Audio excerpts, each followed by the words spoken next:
the wall.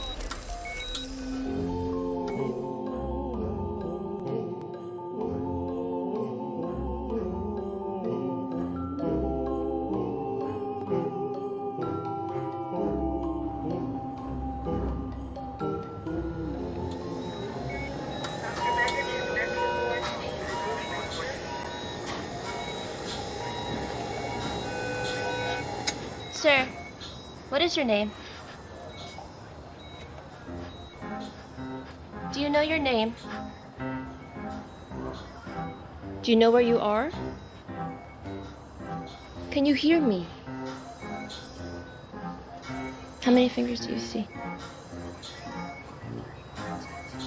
Can you hold my hand? Harry, we're going to help you.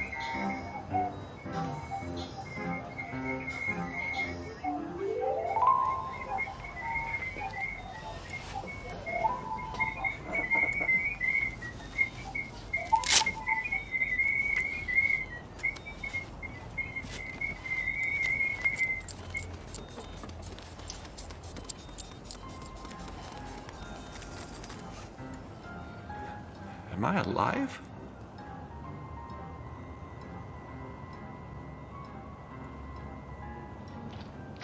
Am I alive?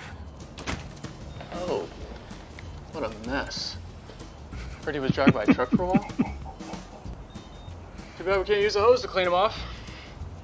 He's coded twice, but he seems responsive. He seems like a good candidate for improvement. He's a candidate for hospice. He will start fading soon. While he's with us, you'll have to babysit. He'll have some involuntary movement.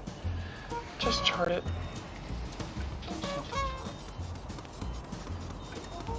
Oh. Don't buy him any green bananas.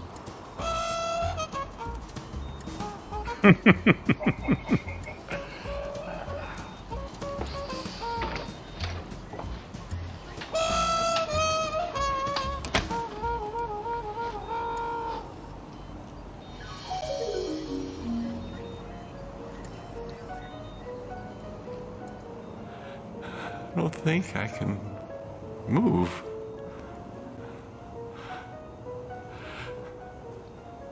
Or talk. Well, this patient is going to need a nice place to sleep for a long time. It's too bad he's in good shape. Going to the gym isn't going to help him now.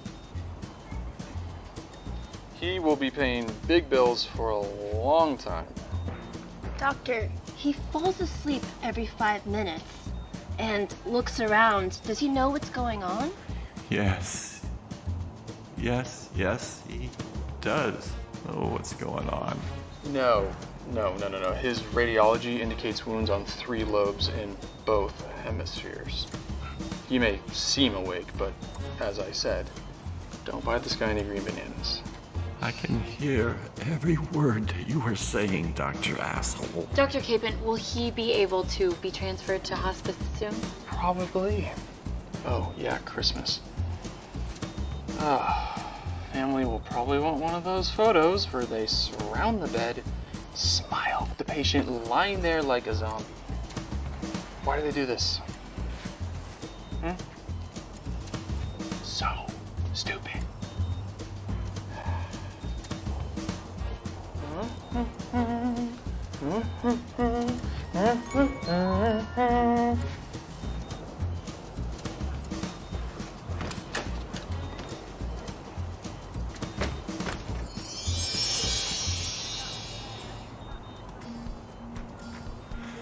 Where am I now?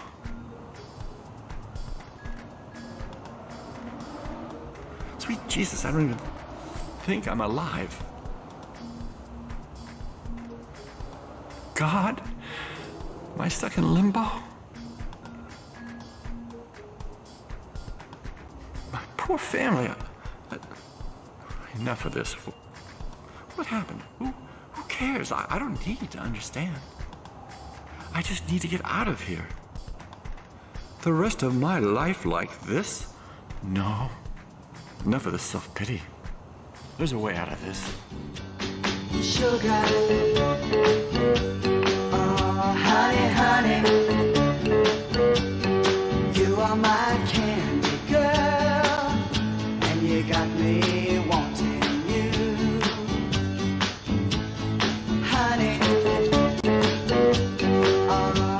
my sugar. You are my candy girl, and you got me wanting you. What day is it?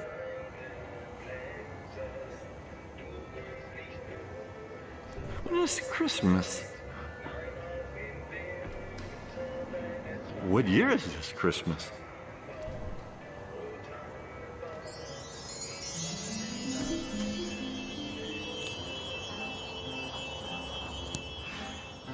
Yeah, I'm retired. I can go to the library in the mornings. That's good. The magazines that I want are on the shelves. That's good too. Discounts everywhere, from restaurants to movies. That's really good. Kids laugh at you when you jog. When you try to focus your eyes, people think you're staring at them. You know, I will smash and grab my neighbors' cars just to break the monotony. Somehow, I will go to the wedding and do the father-daughter dance. I love Cyndi Lauper, but that song she picked out is so long. Heather will hold me up. People will think that we are in a hug. They'll cry.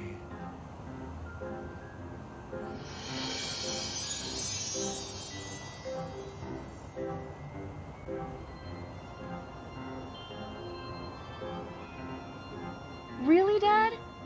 I'm getting married in 3 months. Really?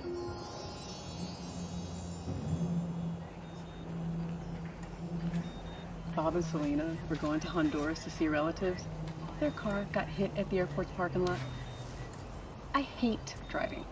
Tell me about it. These people don't know how to drive for shit. Like, did you I even take know. a driver's test? I know. It's like, I'm scared to drive out there. I mean, everybody drives so differently. Wait. And it's just like, Selena's still with Bob? yeah. Isn't he a fucking douche? Yes. I can't stand him. I keep telling her every time, if you guys come and stay at Mom and Dad's for the weekend, I'm out of there. There's no way. Brother! I can't handle it. He wrecked my dad's car last year. And he didn't even say anything. What? Yeah. I mean, he just came Piece of in. Shit. Yeah. He didn't even... What you gonna do, huh? Family's family.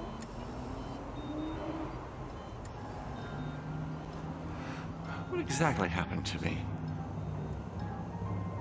Was I hit by a car?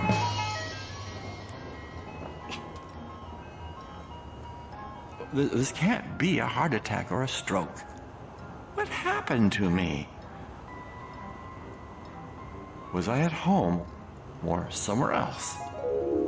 We're almost there, darling. Well, are you sure? I promise. You're gonna love it. Oh, darling, are you sure this is gonna make it better? My God! He's alive? He's alive! You're alive!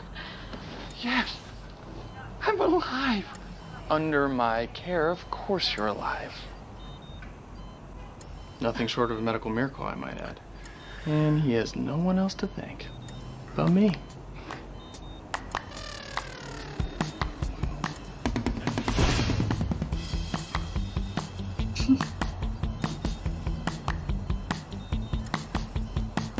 Excuse me, ma'am.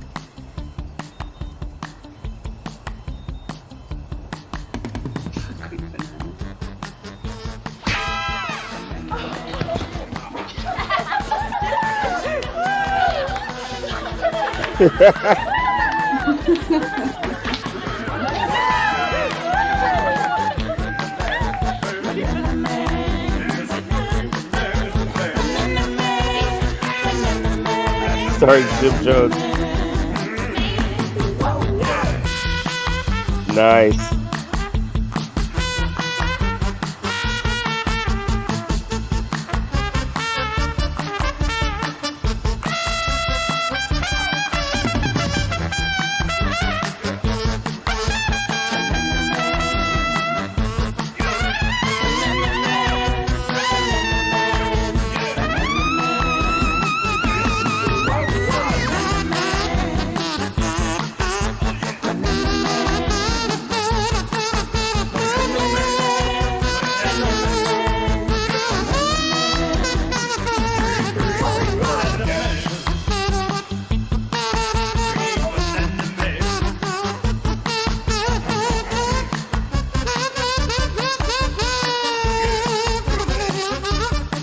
This is what you're talking about, Malik, with lining up the soundtrack, right?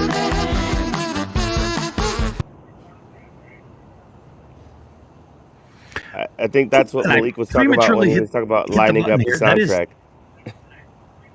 Uh-oh. Lots of echo. Banana Man. So, just because everybody hasn't been introduced, but let's bring you Roger up and Andrea up. Jim's up. Malik's up.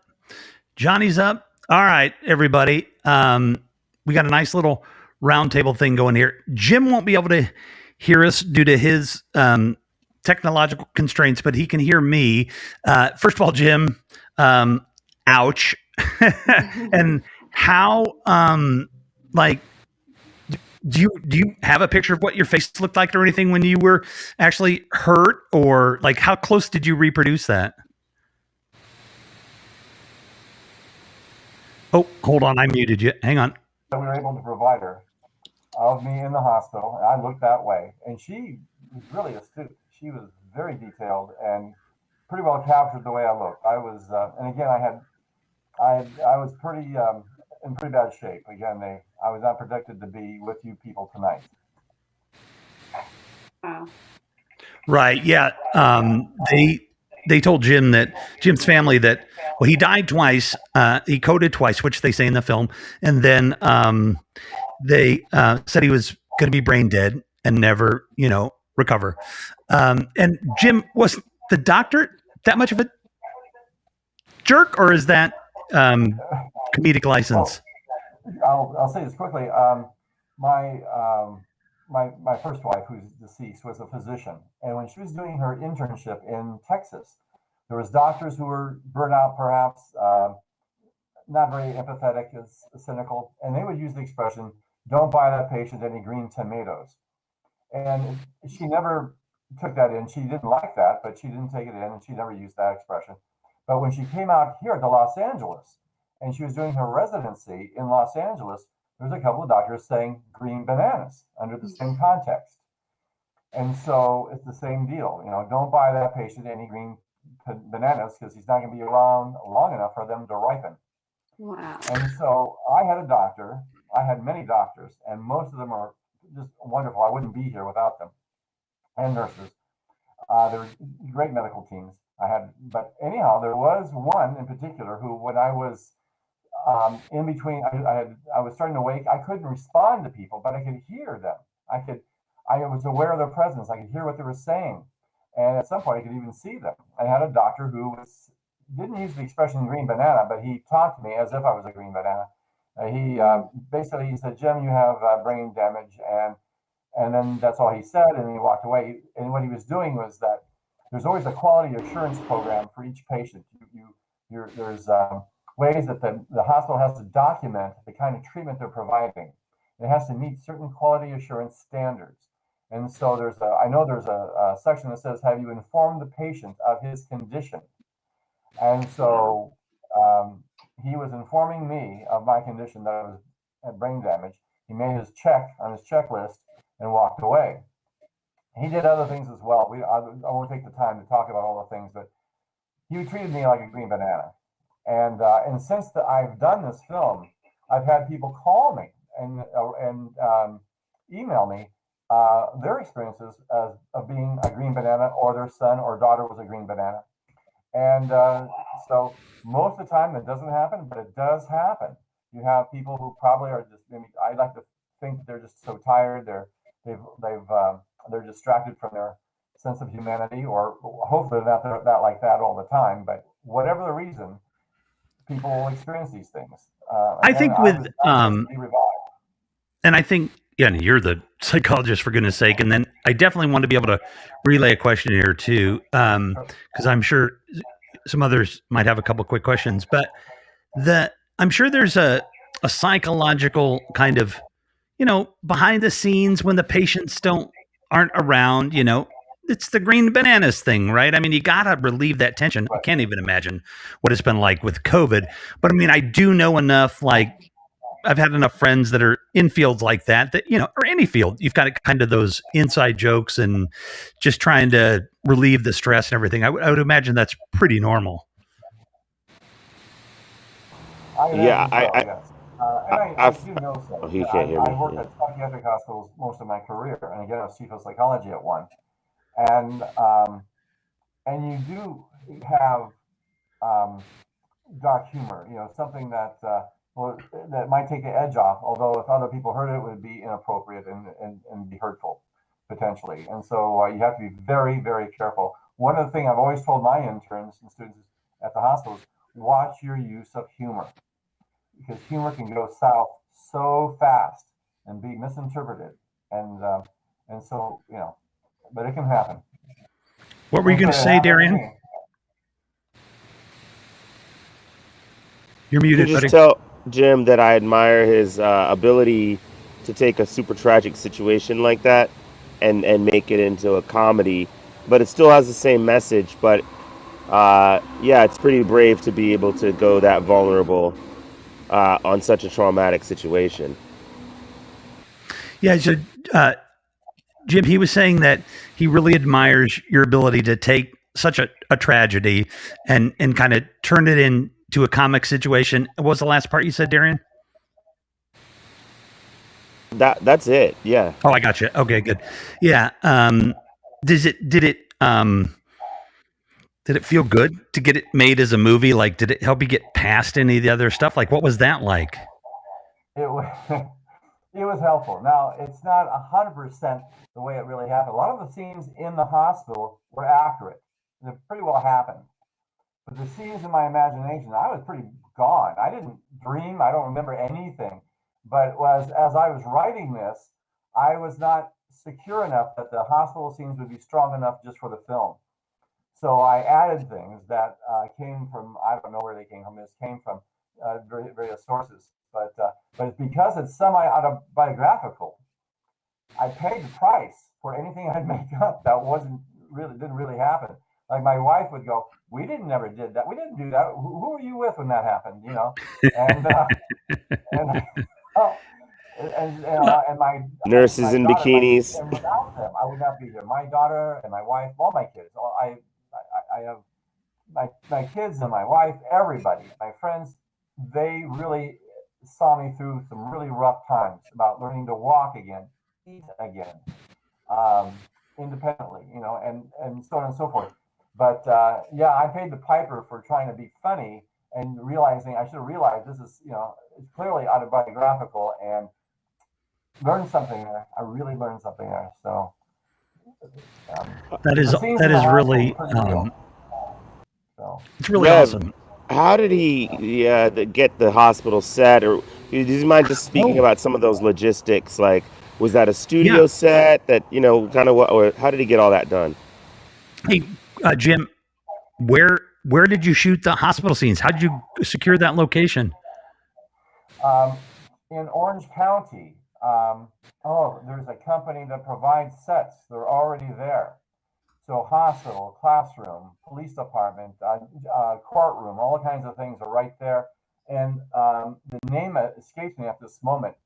I must say the injuries I have from that I've had to work and adapt and accommodate to. I have some short-term memory issues that are significant. I have a titanium rod at my spine. I have cadaver bone for a neck. Oh my I have lots of gosh. different things. So I said Pinewood? I can't remember now. No, Pinewood's in England. What am I talking about? I can't think of the company right now, but it's in Orange County. They have these sets already made up, and so it was perfect. And it wasn't that expensive. It was affordable for the budget I had. This thing did go over budget, but and the next I'm working on another film right now that I think we'll be able to maintain it. But this one, there was unexpected. Well, we were dealing with COVID at the time, trying to make sure everybody could be there. I had to hire a company to make sure that everything was cleaned up, after every night and everything. So there was extra costs that weren't expected. But anyhow, it's in Orange County. I wish I could think of the name of it offhand because they were wonderful. They were so helpful. They went above and beyond to make it comfortable for us and to make it help make it real.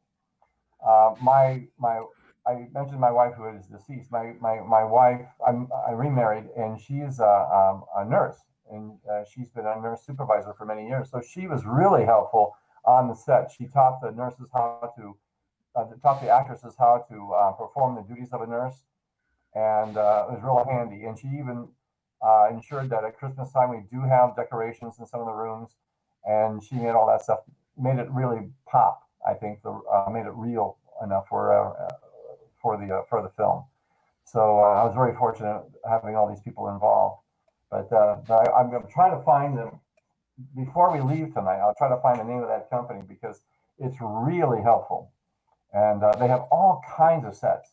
So I am absolutely stoked because, yeah, just follow people on Instagram. Let me know. I'll get it out there. Darian and I are already thinking, what kind of film can we do?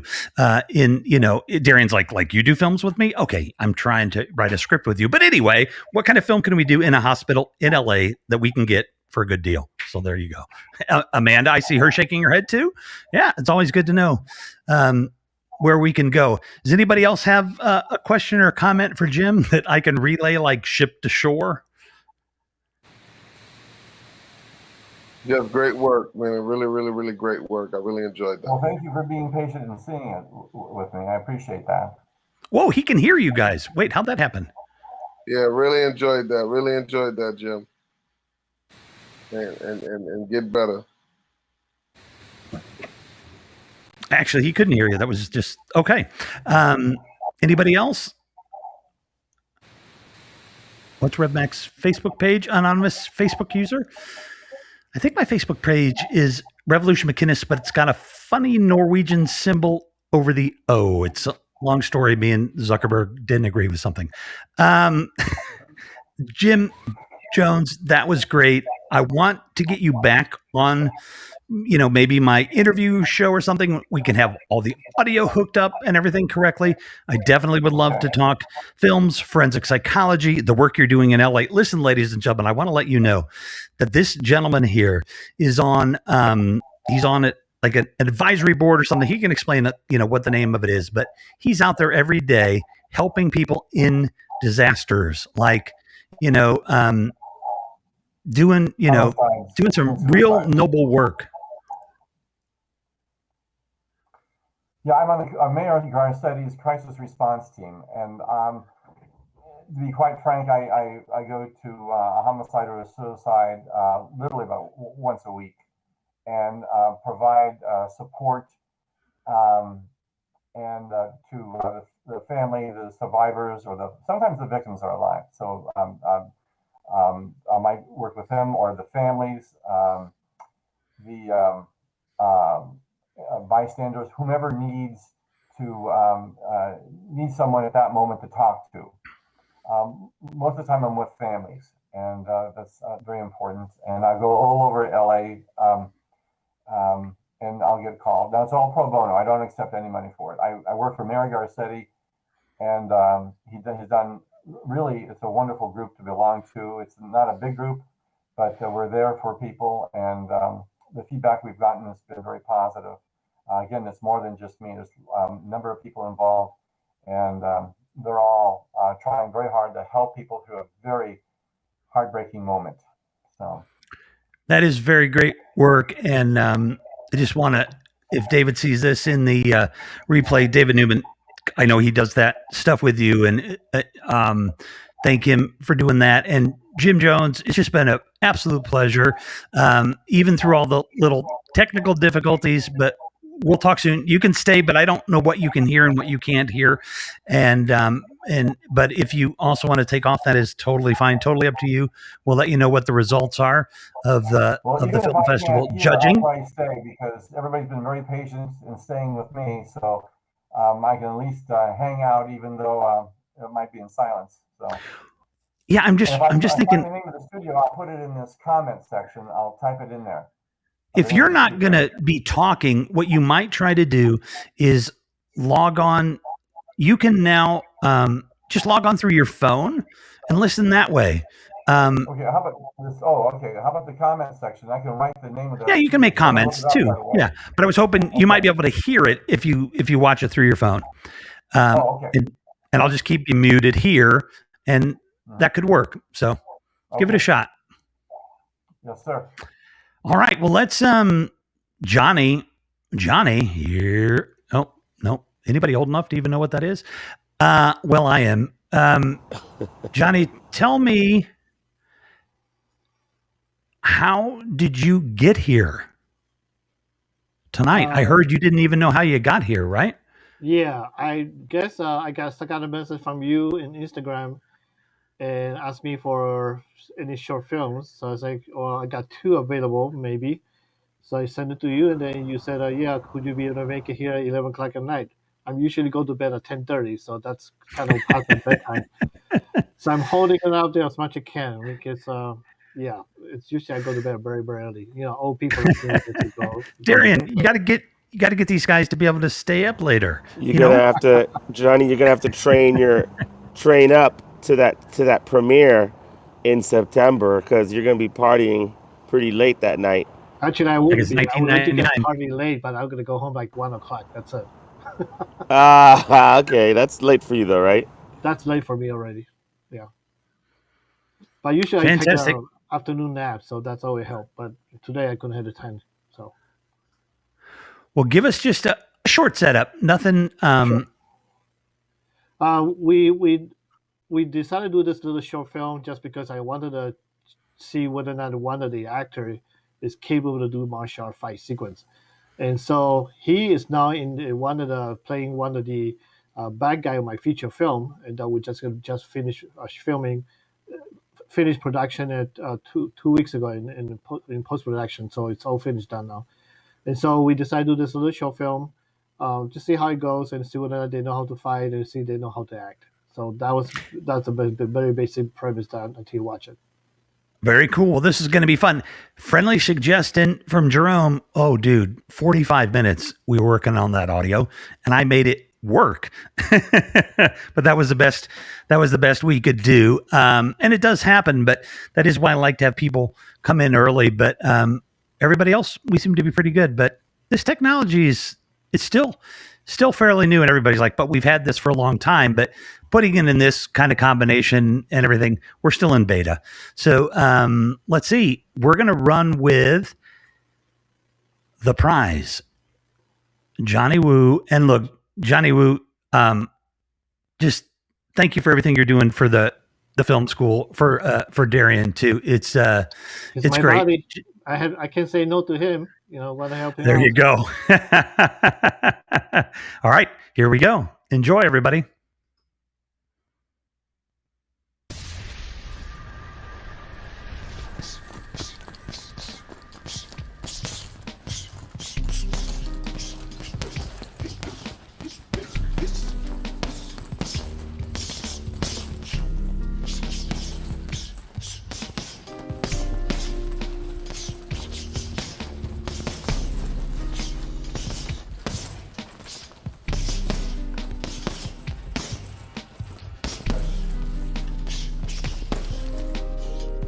Hey, Bob. Bob. Yo, Bob. Mike, what's going on, man? We got more work? Not much. I haven't heard anything from Boss Man, but I got a question. What's up? How long we been friends? About 5, 6 years. Why? Something like that. All right. You know her? What's going on in this picture? Yeah, I know her. That's Christina. We were on a date last night. No, that's Lauren.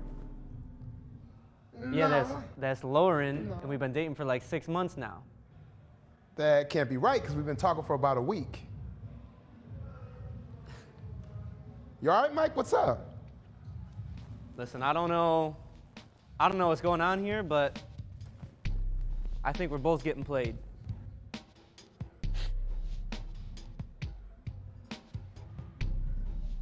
So what, you want to do something about it? I mean, you're not trying to talk this out? What you doing, Mike? What you balling your fist up for, man? I just think we should fight it out, and whoever wins gets her. Fine, Mike. Whoever gets knocked out first loses, and the winner gets Christina. Lauren, and fine by me. Come on, let's go. What you balling your fists up for, man? Come on, Mike. Ladies first. Jeez. Over a girl.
Stop!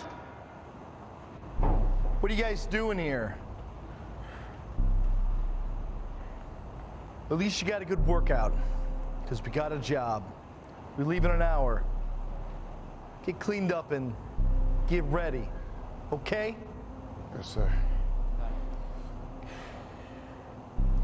Looks like the boss man saved you. Shut up, Robert. We'll finish this after the mission. Oh, champagne. Meet my new girlfriend. Going out on a date tonight. Contact Matt. He'll give you a full debrief on the mission. And get cleaned up. Come on. Yeah, I see it.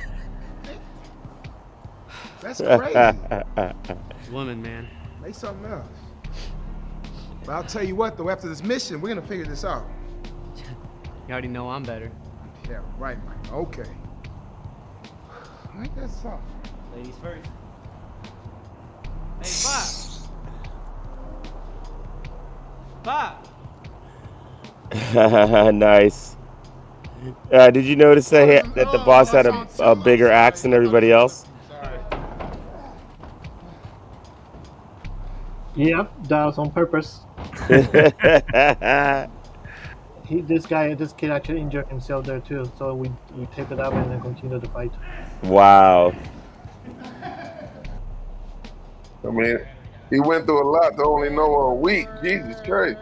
Ah. Must be one heck of a lady. Right. Suckers for love. Right. Right. You didn't even know her name.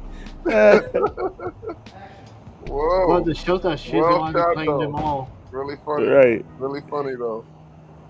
Yeah. And I feel kind of good because I own a prop company and I have those actors. Oh, really? Yeah. I own a prop company, so we got the. Oh, look! Check out the boss man. He got played too. She left him for somebody else with a bazooka.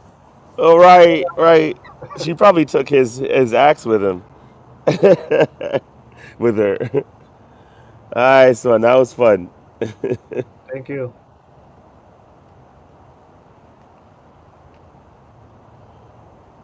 Rev, you're muted. Does this come from experience, like Jim Jones there, Johnny? No. We did a movie.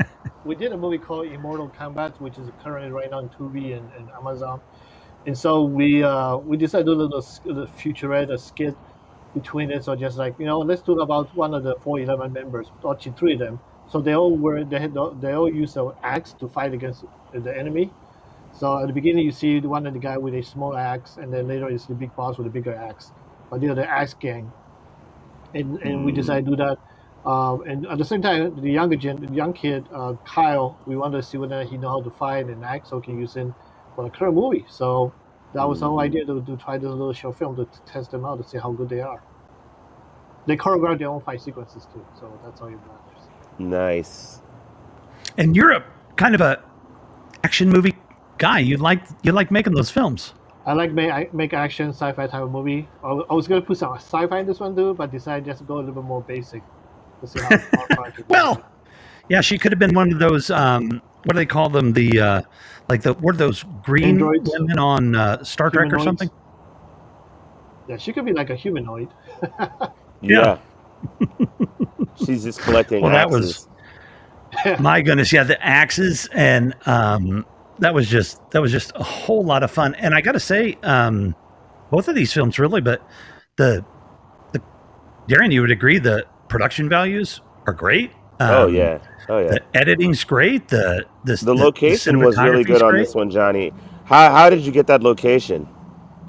Jared, the guy, the African American guy who was punching her earlier, that was where he trained. So we asked, hey, can we use this location? And they said, not a problem. So he checked with his the owner, and the owner had no problem for the use. It's kind of cool. Many a star has been born when you say, I'd love to use your house for this film. And they're like, got any available parts? Yeah, we do. Right. Well, like usually- leading lady? Well, your house is Yeah. pretty nice. Okay, miss, sorry, go home. This is the new leading lady right here. So, Well, I we- mean, we it don't happens. replace A people. We little don't part for a replace people, location. though.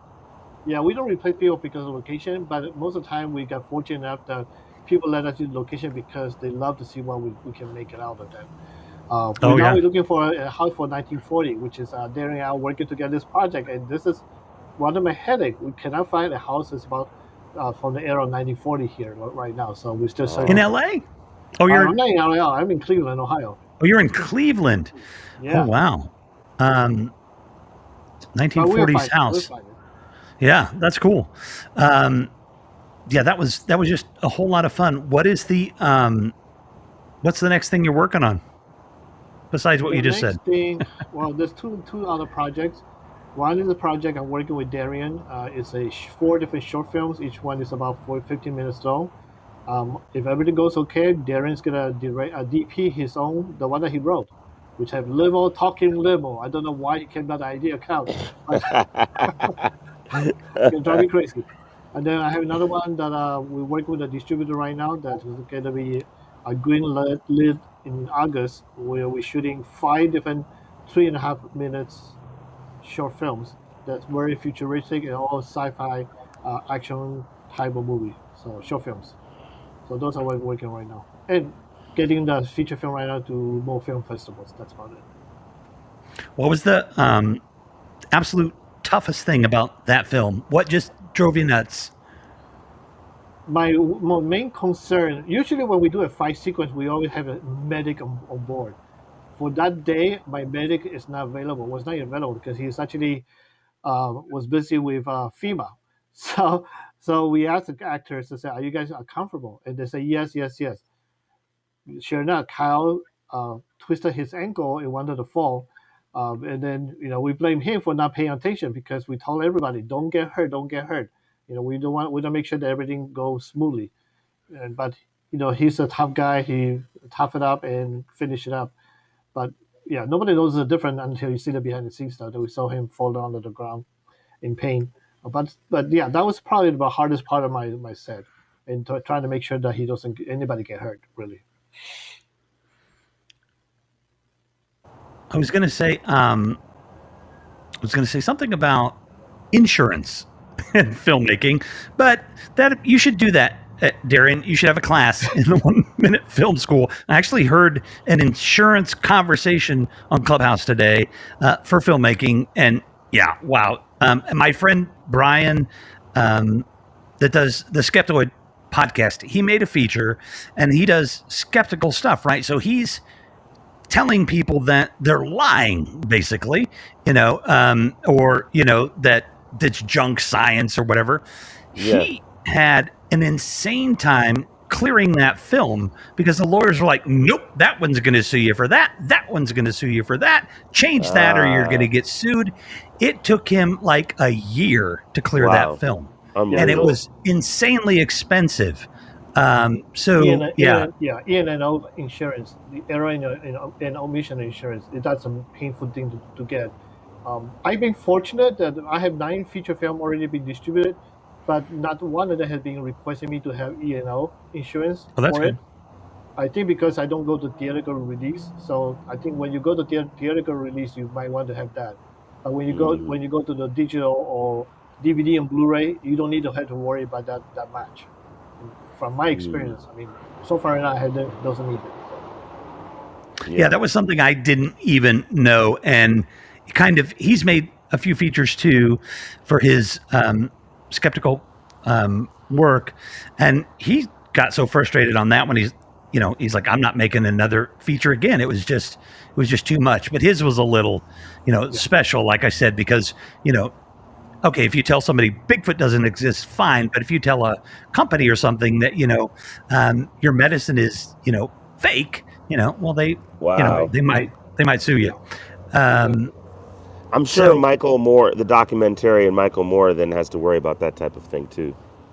Oh, now maybe 20 years ago, not so much, but yeah, apparently now it's gone crazy.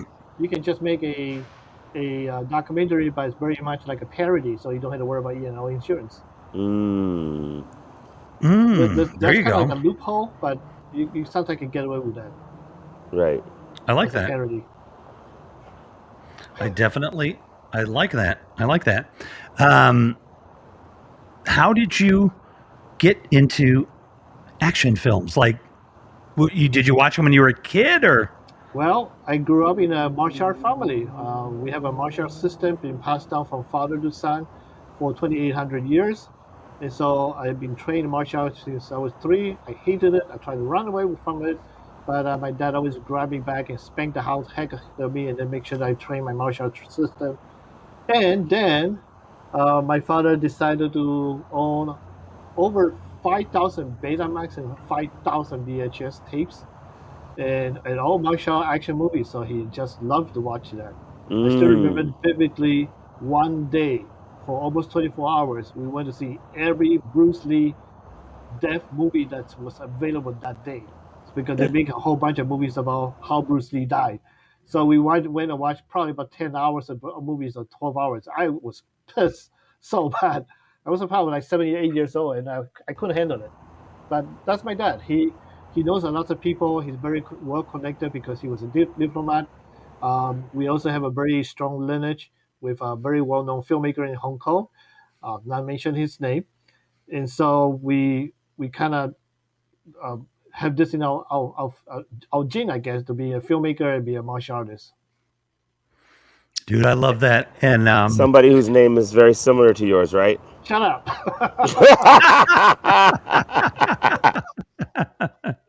Hey, I know nothing. Yes. Shh. That is absolutely fantastic. I know you are burning the midnight oil. So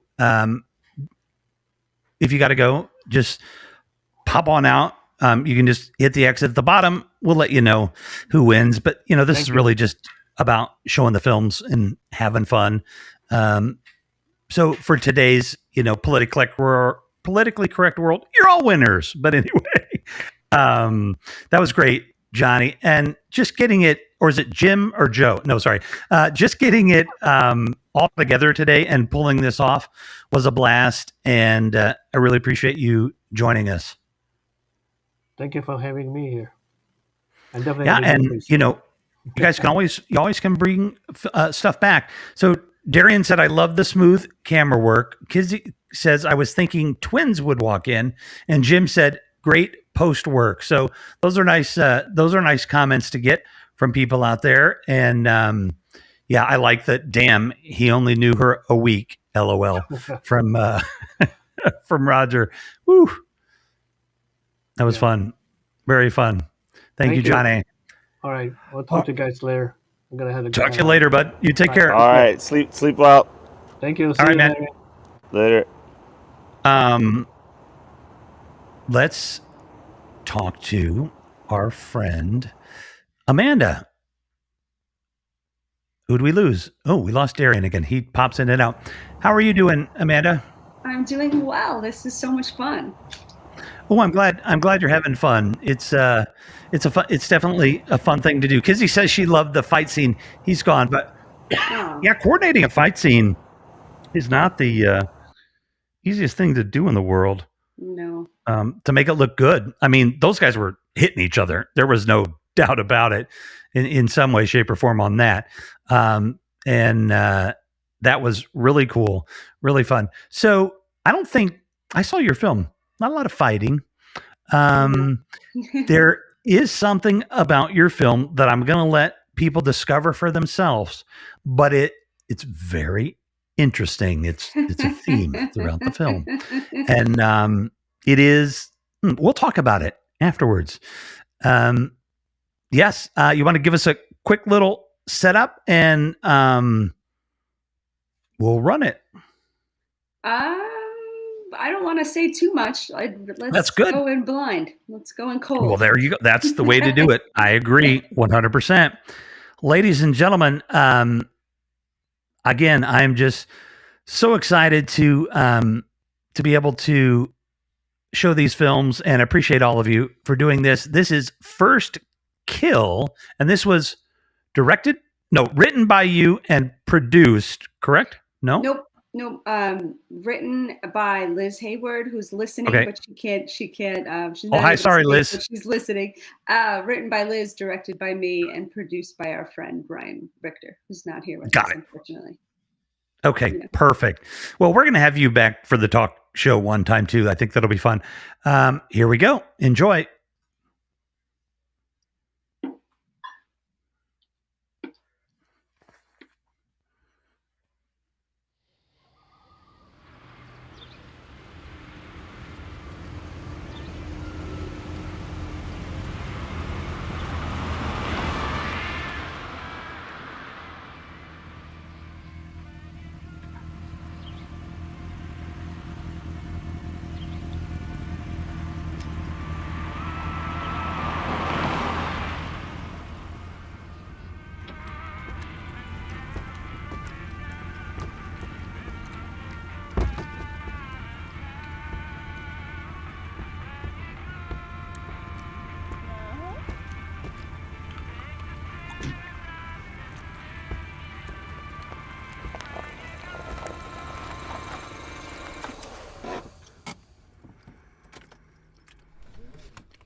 I see you laughing, Darren.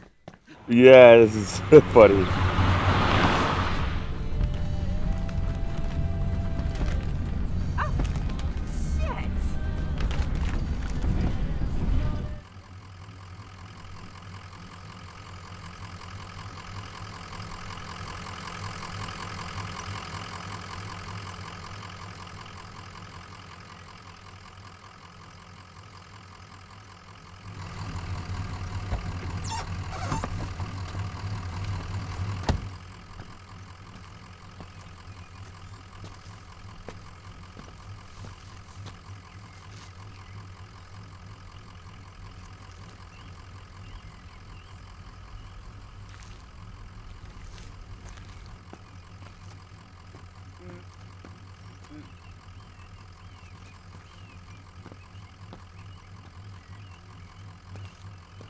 Double D.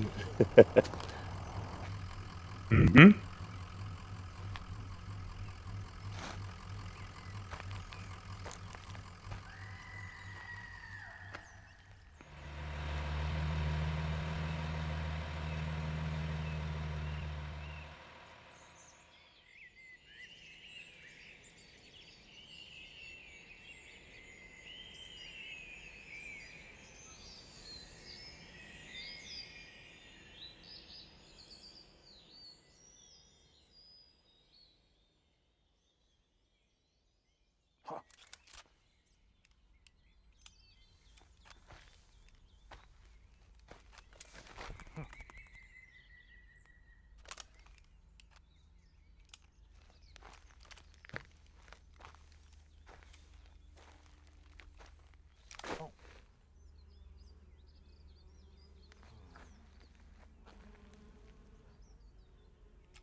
Nice one. That was really good, Amanda. Yeah, well done. Thank you, everybody. Thank you for all the great comments. I really appreciate all the cool comments in the chat box. So thank you. You took hella advantage of that sunlight. What time did you start in the morning? You know, I had the most amazing DP. It was ridiculous. The crew that I had was sick, and so we just, I guess, no, we started early in the morning and then we shot all through the night, right? We only shot for one day. We shot for one day. Wow. And we prepped for two. That's good, because that if you prep well, you can save shooting time.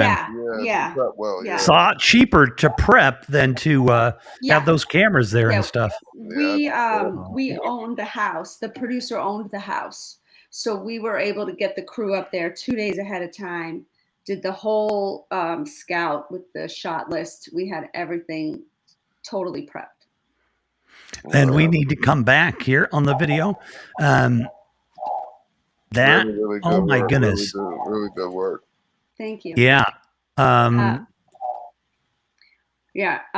Someone, it was shot on a red. It was shot on a red. It was red. Yeah. Thanks, Jim, for that's a really good question.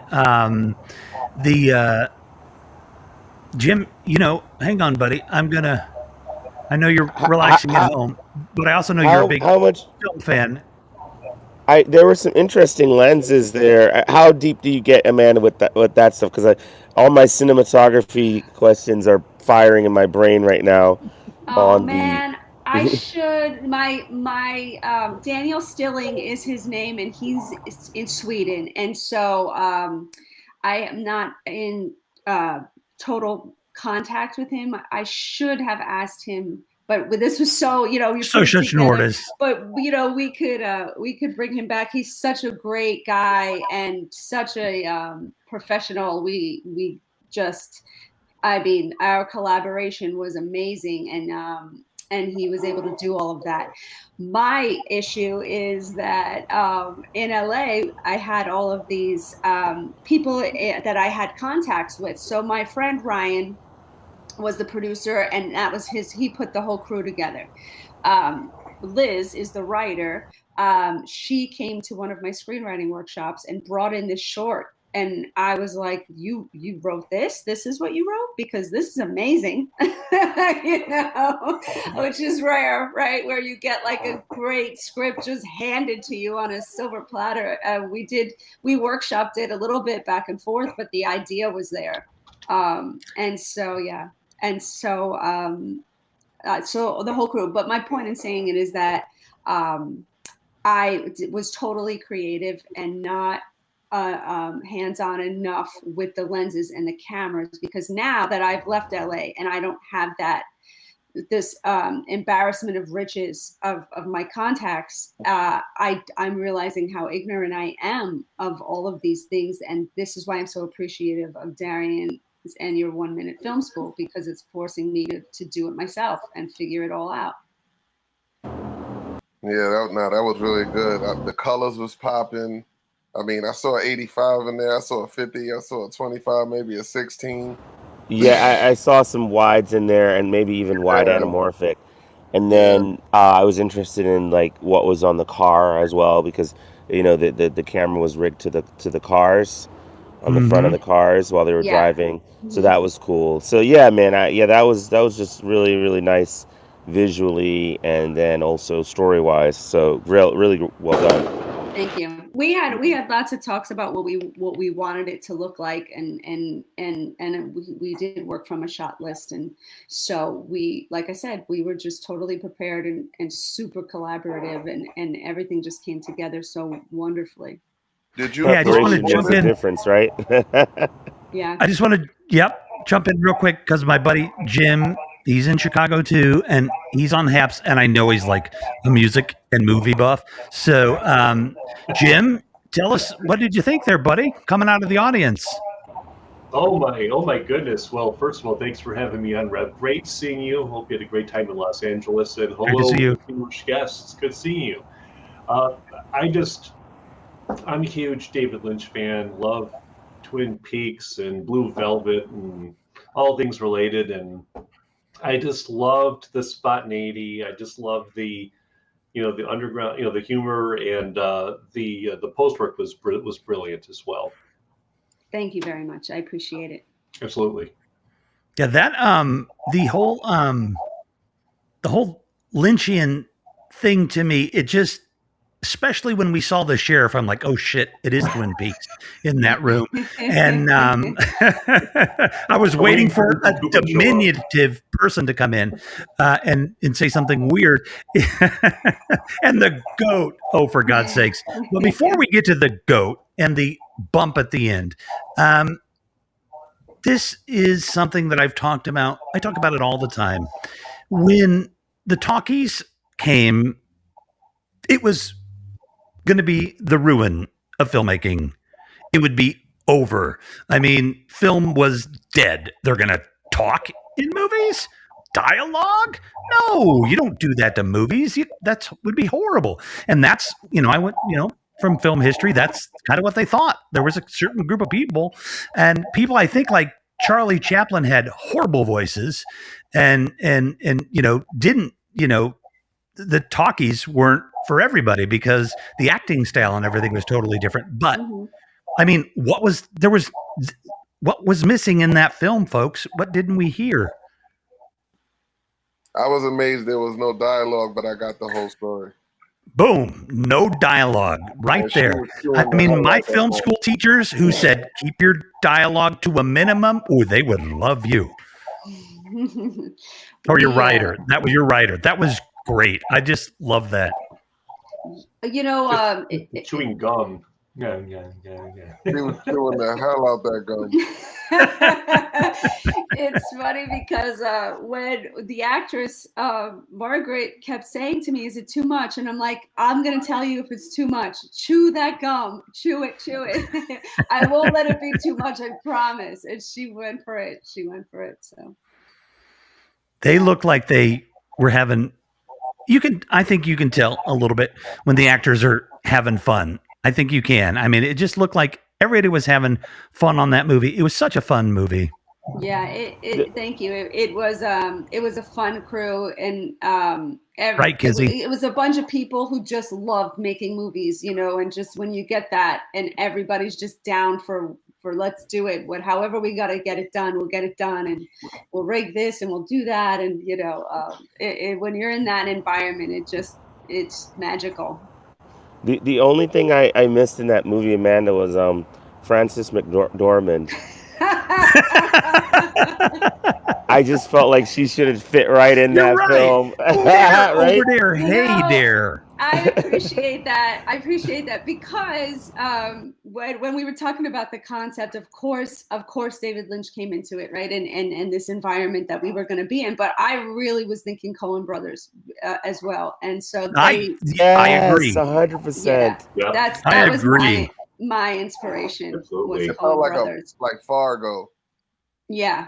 And so there was a whole thing that we did I gotta remember what we talked about. I got it. But anyway, yeah, it was all Coen Brothers. So yeah, thank you. I appreciate that too. The seeing that. Yeah. What was the do you want to say? Do you remember what the budget was on that movie? Sure. Yeah, no, we had 7,000.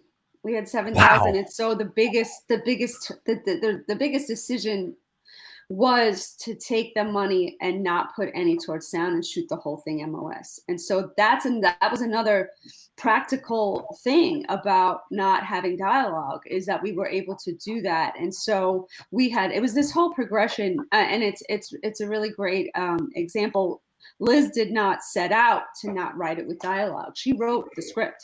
And then as we sat down with Ryan, our producer, and started talking budget, it became clear also how visual the script was. And it was just this progression of a conversation of, well, how much dialogue can we take out, right? And we were like sitting around a table, well, how? And then finally, like, we all just looked at each other, and Ryan said, if shit is the only piece of dialogue, that's going to be great. And we were like, really, you think it'll really work? And so it was like this whole joint realization that we didn't need it. It was such a visual script. So we shot at MOS, and I learned a lot. You watch it and you look at all the mistakes, right? And you think of all the things that you would have done differently. But yeah, And the sound that was in there, how did that get in there? Really good, really good. So Gutsy call.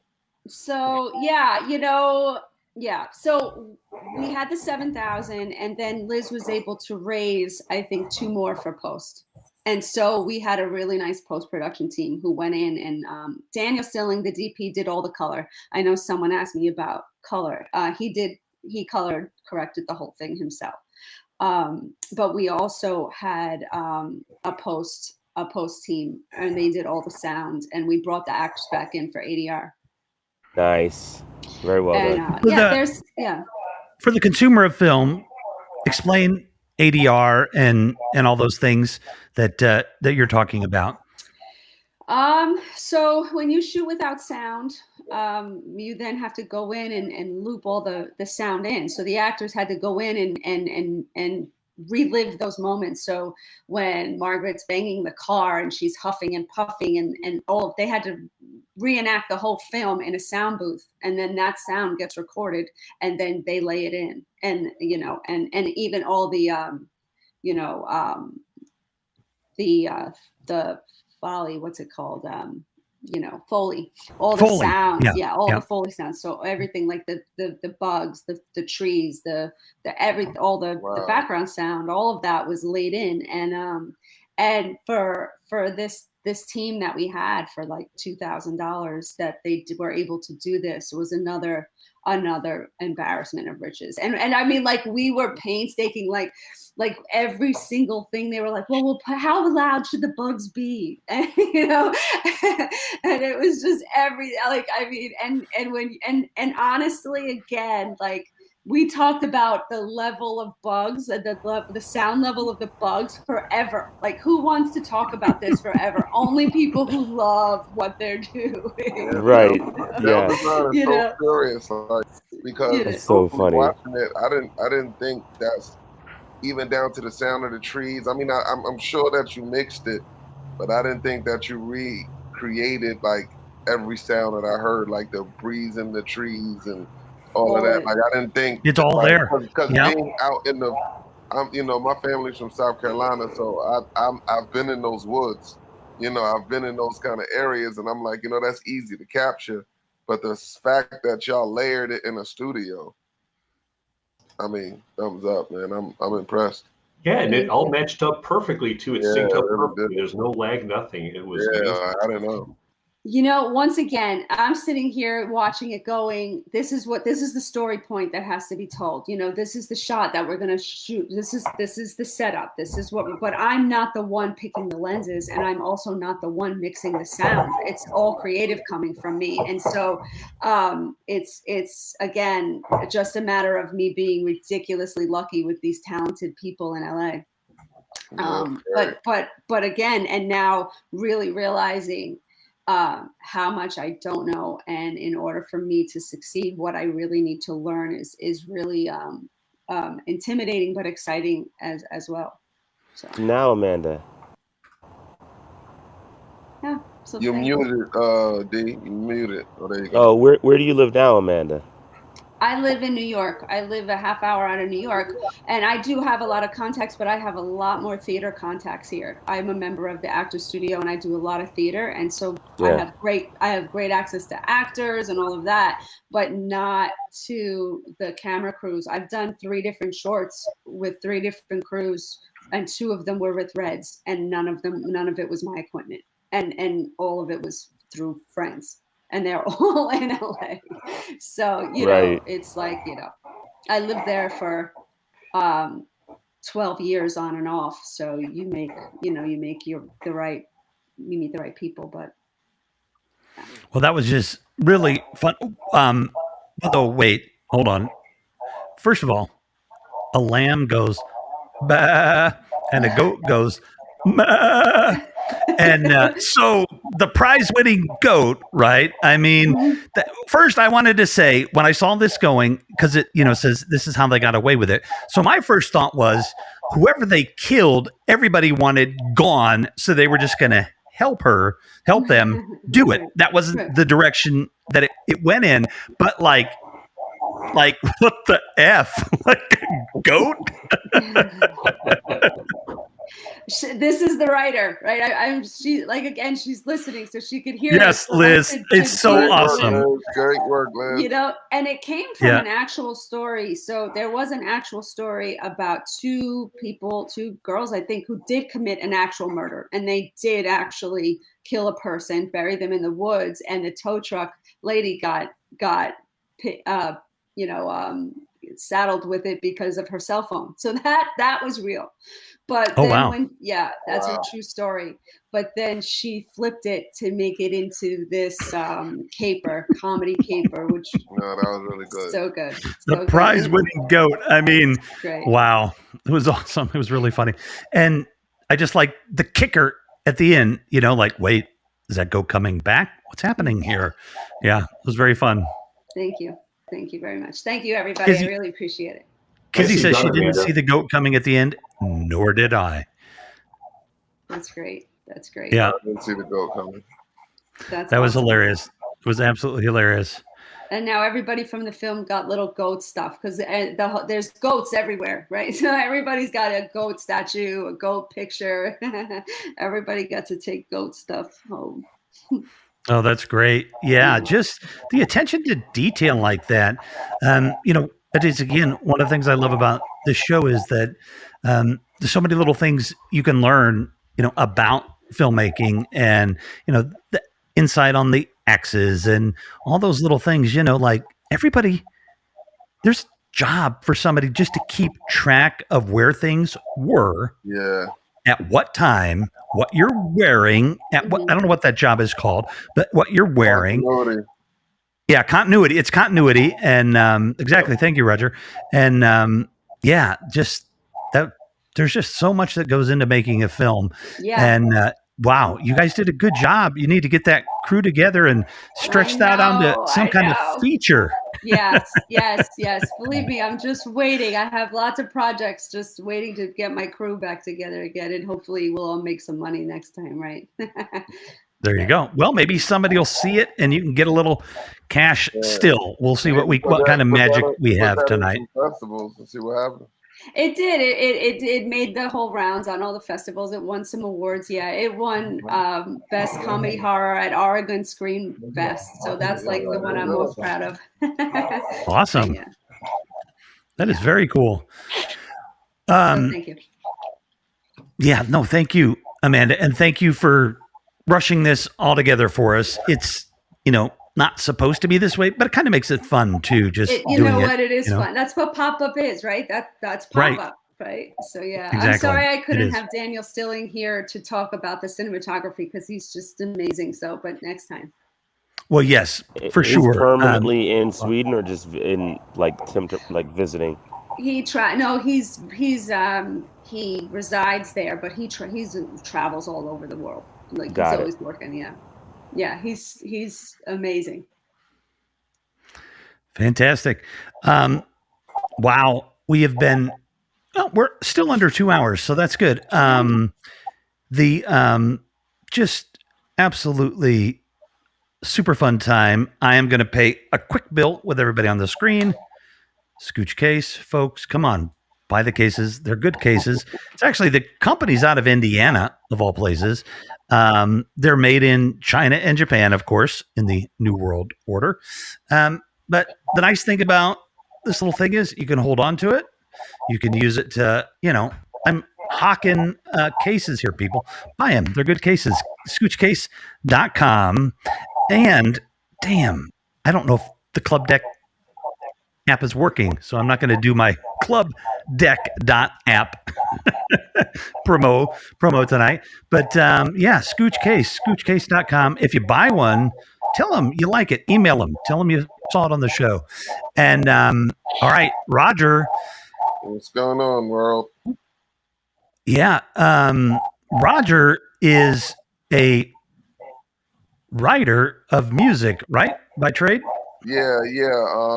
I've been a songwriter, producer, and music over 25 years now. Um, I've worked with people like my first hit record was "Satisfy You" with Puffy and R. Kelly. Um, I've worked with Barry White. I've worked with Little Kim, Missy. I've been an A&R for record companies and stuff like that. So yeah, I've had a blast doing music and writing and producing. I think you got Graminated for a Nami or something, didn't you? Yeah, Graminated for a Nami? yeah, that Nominated was the for good one. Grammy? Graminated. I've That's been a good. That's a good. Graminated. Graminated. For that record with Puff and R. Kelly called "Satisfy You." That was the song that I got Grammy nominated for. We all got but when we did "Come to Me" with him and Nicole from the Pussycat Dolls, I got a BMI Writer of the Year award and stuff like that. Wow. So as a songwriter, I'm accomplished and So very so happy so you're with sort how of an things up and turned out. coming. You're sort of an up and coming Yeah, now writer. as a filmmaker, he's starting over. Well, in the film, like the beauty of it is I've always written stories. Even when I write songs, they're stories. And when I started writing screenplays, I've always wanted to. Years ago, because of my rapping and writing ability, I was able to be in the movie The Fighting Temptations with Cuba and Beyonce. I was one of the gangster rappers. And when I got in that movie, I always wanted to do it like one of my closest friends. He's like a little brother to me, Jason Weaver. I've been around him since he was like 15 years old. So and running around when he got signed to Motown. So I've always been around it um, with friends like Omar Gooden and I've been in stuff with him and Harry Lennox, who's a mentor of mine. Like just people I can talk to. I've always wanted to do film. So when I started writing. It just got to a point like it felt like long songs to me, like, but with a lot more moving parts, like, cause you can just go in the studio and have a good time, bump your head and be like, oh, that's it. But with a movie, you be like, damn, I wrote 40 pages the wrong way. You know what I mean? Like, or or I went crazy. So like, even with this short, Kill Everybody in the Room, I always had the concept. I see things before I write them. So it's a franchise already in my head. I have two part one and part two already. But during the pandemic, I was just stuck in the house, and friends of mine were still working on certain sets and stuff like that, and I was just like, I gotta shoot something. Like I want to do this, and I look at it. I look at this industry just like I looked at music. Most of the songs I sold, except for a few, were songs I already wrote for myself or songs I was doing anyway, and people heard them. The right people heard them. So I always look at this as you need to shoot something. Nobody's gonna want to just read your script, bro. Like you don't even want to read it. So why you think everybody else is gonna want to read your 110-page script? Just Well, come on, man, read they it. I'm telling won't you. actually. It's They'll life. It's like, come on, bro. Like they'll read the treatment and maybe skim through a couple of pages. If they like it, they'll have some assistant something or you'll other get that read it. if they like. In my experiences, just being in business, period, you'll get that if the right person calls. If the Mhm. right person calls for you, if this cold call, forget about it. Like I've been at Right. A&R, people mailing their demos in, and they go right from the mailbox to the trash. Like Right. if a lawyer didn't call me, or I knew I was doing this deal before I got to the office that day, or I knew I wanted to work with this person, like I didn't listen to none of that stuff. So I look at film the same way. But I do understand you coming down from one mountaintop to get to another one. You're gonna walk through the valley, and I feel with film, I'm in the valley. I don't look for any special treatment. I don't, I just went and bought my own little camera setup and a bunch of lenses, and I'm going. Oh. I'm just like going You for it. shot So this movie? I didn't shoot this movie. What Okay. I was gonna say because you're in it. Are you in it? No, I'm not in it. I directed No, it. no, you're not in it. All right, hold on. I'm confusing I wrote it. filmmakers here. I wrote it and directed it. And me and my girlfriend Chantel produced it. Like I said, I own a prop company. So, and that came because I get on certain people's sets and they never have props. Like it seems like they don't put the thought process into set design or, you know, anything like that. But I know that's because of budgeting or whatever the case may be. So I just said, instead of doing that with mine, everything I wrote, if I wrote props into the script, I just went and bought the props. And then it became an addiction. And now my house is just littered with Full of props. all kinds of just ridiculous. Where are you in the world? I'm in Jersey City. I'm in New Jersey. Ah, so you're close to New York there. Yeah. I'm from New York. So fantastic. So I put it, you know, we put it all together. I'll let y'all know the heartaches and the hiccups I went through once y'all watch it. I hope you guys enjoy it. Yep. In a minute, we'll talk about it. I will say that is this your actual kind of first short? This is my first short directing. Yes. First, you know, I mean, I really enjoyed this film, and this is not a comedy. So here we go. Yeah. Kill everybody in the room. I'm with bated breath.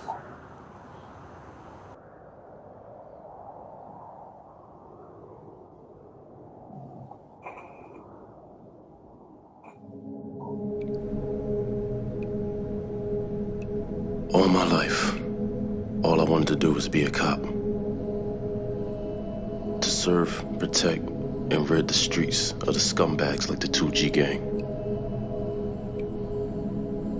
Jax was my partner and best friend. We've tried to nail these motherfuckers, and nothing ever sticks.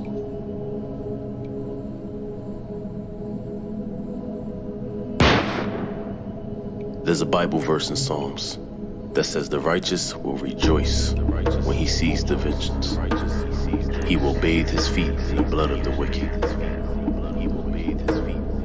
Now, I'm not all into religion, but sometimes the only justice is vengeance.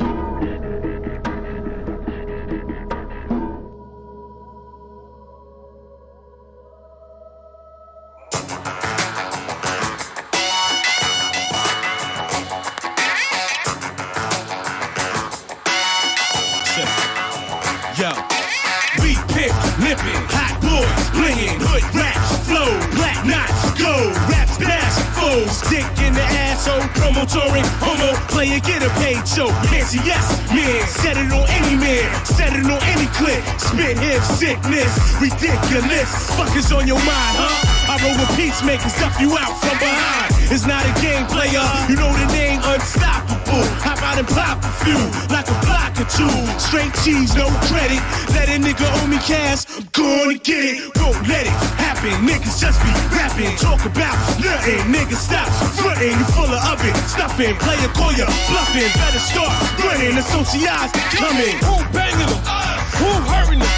Who killing them? Who banging them? Who hurting them? Who killing them? Who banging them? Who hurting them? Who killing them?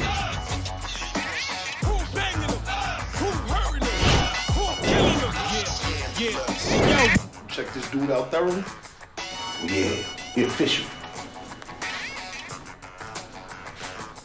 What? What? Last time we had to kill a fucking cop. What you trying to say? Nigga, is you fucking deaf? I said what I said. Better watch your mouth, bitch. Bitch, Both of y'all shut the fuck up. If this dude ain't who he say he is, you gonna have to answer for it. That's right. So what up, y'all?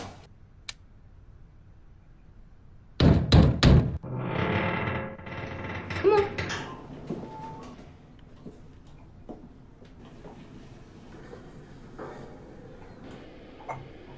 Keep that one.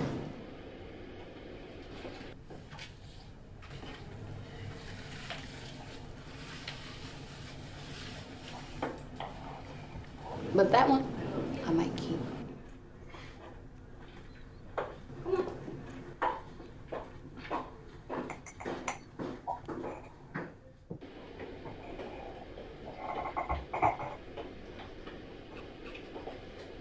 Yeah, he packing. Appreciate the compliment. Whatever. Herb told me you did some time with Lolo. Yeah, I did a nickel with him up there. What you went up for? The fuck is this, 21 questions, man? Just friendly conversation. You answer the fucking question. Assault with a deadly weapon. I find it odd that I don't know you. And cats that cop this type of weight, I know them. Make you feel any better? I never heard of you either, man. Pretty big guitar you got there, Rockstar. You see, I've been in this game for a long time. That reason is instinct. You know that gut feeling you get that you should never ignore? Sound like gas to me, man.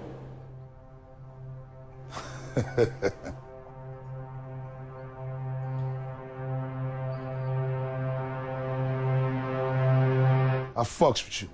Let's do business.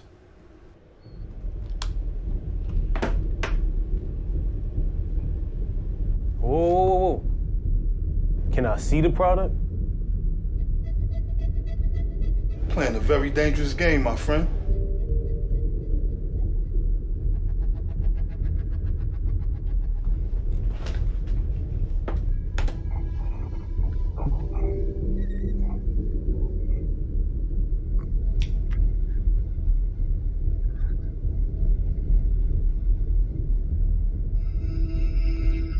That's the shit. Glad you approve.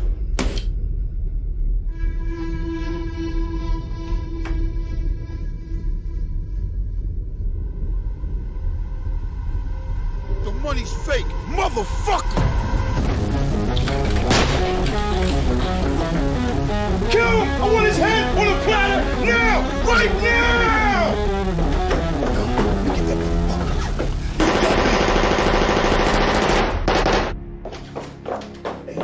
I don't know which way he went. Go check that way. I'll creep over here. All right.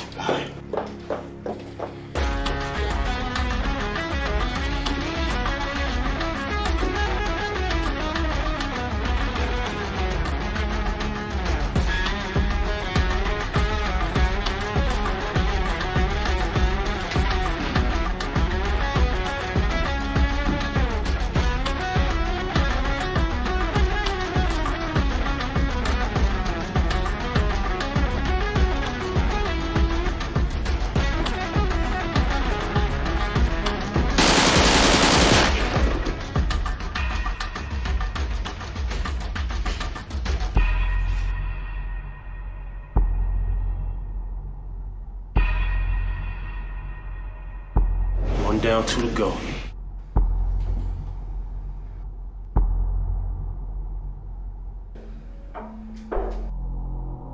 Motherfucker. Oh shit!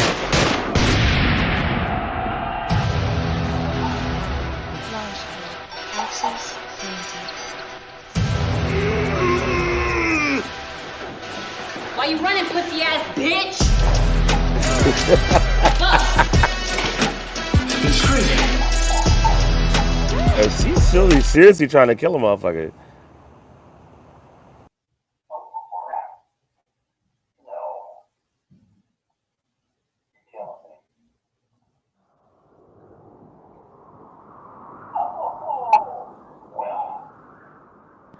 Oh my gosh. Oh man.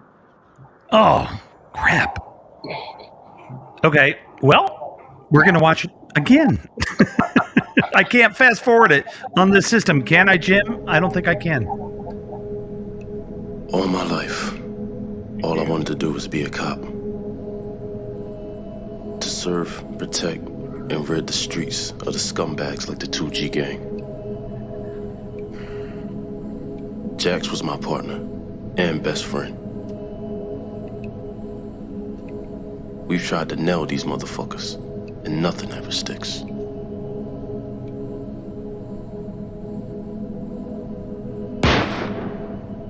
There's a Bible verse in Psalms that says the righteous will rejoice when he sees the vengeance. He will bathe his feet in the blood of the wicked.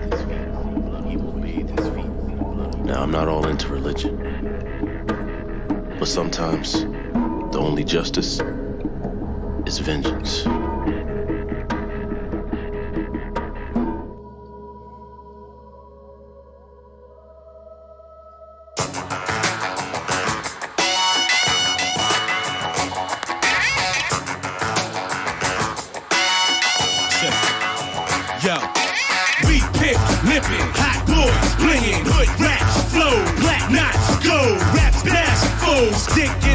asshole. Promotoring, homo, player, get a paid show. Answer yes, man. Set it on any man. Set it on any clip. Spit hip sickness. Ridiculous. Fuck is on your mind, huh? I roll with peacemakers, duck you out from behind. It's not a game, player. You know the name, unstoppable. Hop out and pop a few, like a block or two. Straight cheese, no credit. Let a nigga owe me cash, I'm gonna get it. Won't let it happen. Niggas just be rapping, talk about nothing. Niggas stop fronting, you full of oven. Stuffing, player call ya bluffing. Better start running, associates coming. Who banging them? Who hurting them? Who killing them? Who banging them? Who hurting them? Who killing them? Who banging them? Who hurting them? Who killing them? Who banging them? Who hurting them? Who killing them? Yeah. Check this dude out thoroughly. Yeah, he official. What? What? Last time we had to kill a fucking cop. What you trying to say? Nigga, is you fucking deaf? I said what I said. Better watch your mouth, bitch. Bitch, Both of y'all shut the fuck up. If this dude ain't who he say he is, you gonna have to answer for it. That's right. So what up, y'all?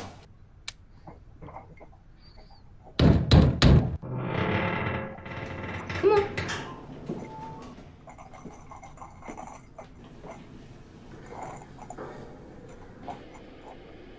Keep that one.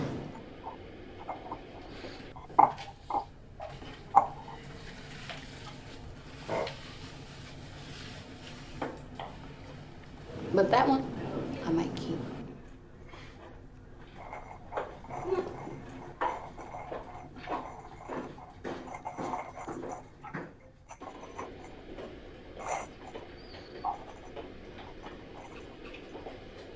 Yeah, he packing. Appreciate the compliment. Whatever. Herb told me you did some time with Lolo. Yeah, I did a nickel with him up there. What you went up for? The fuck is this, 21 questions, man? Just friendly conversation. You answer the fucking question. Assault with a deadly weapon. I find it odd that I don't know you. And catch that cop this type of weight, I know them. Make you feel any better? I never heard of you either, man. It's a pretty big guitar you got there, Rockstar. You see, I've been in this game for a long time. That reason is instinct. You know that gut feeling you get that you should never ignore? Sound like gas to me, man.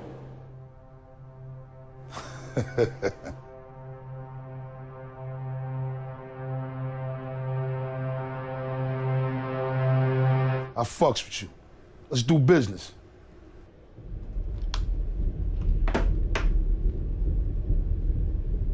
Whoa.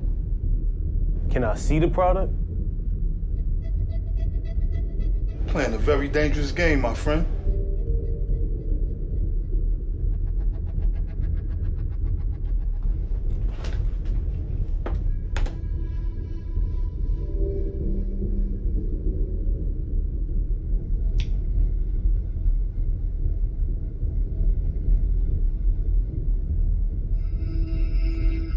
That's the shit.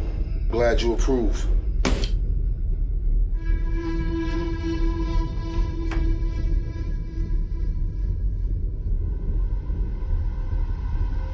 The money's fake, motherfucker!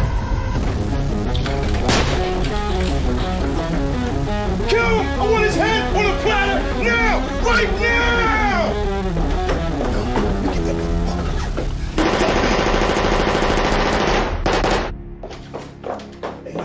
I don't know which way he went.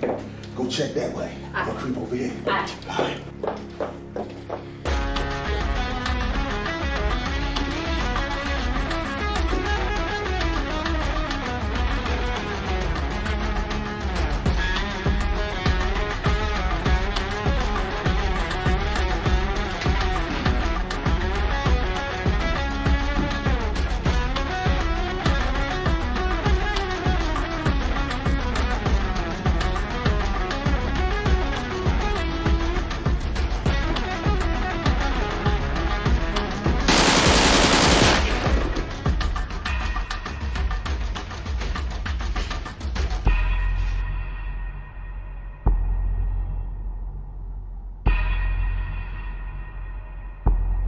down, 2 to go.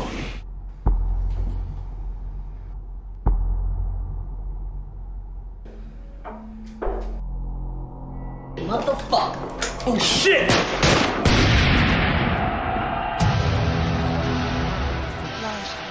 Access granted. Why you running, pussy ass bitch? Go! It's crazy.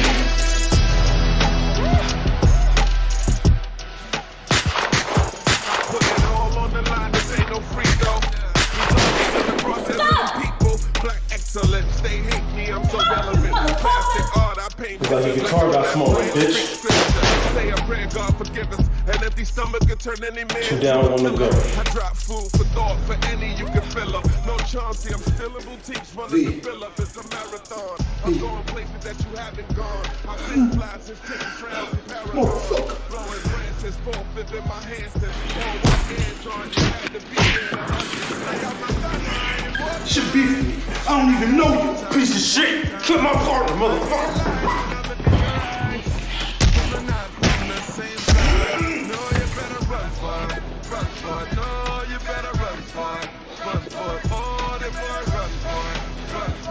You a fucking cop?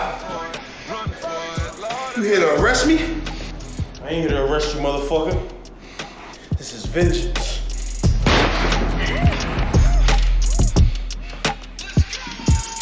If I'm coming down the lane, let it be, bro.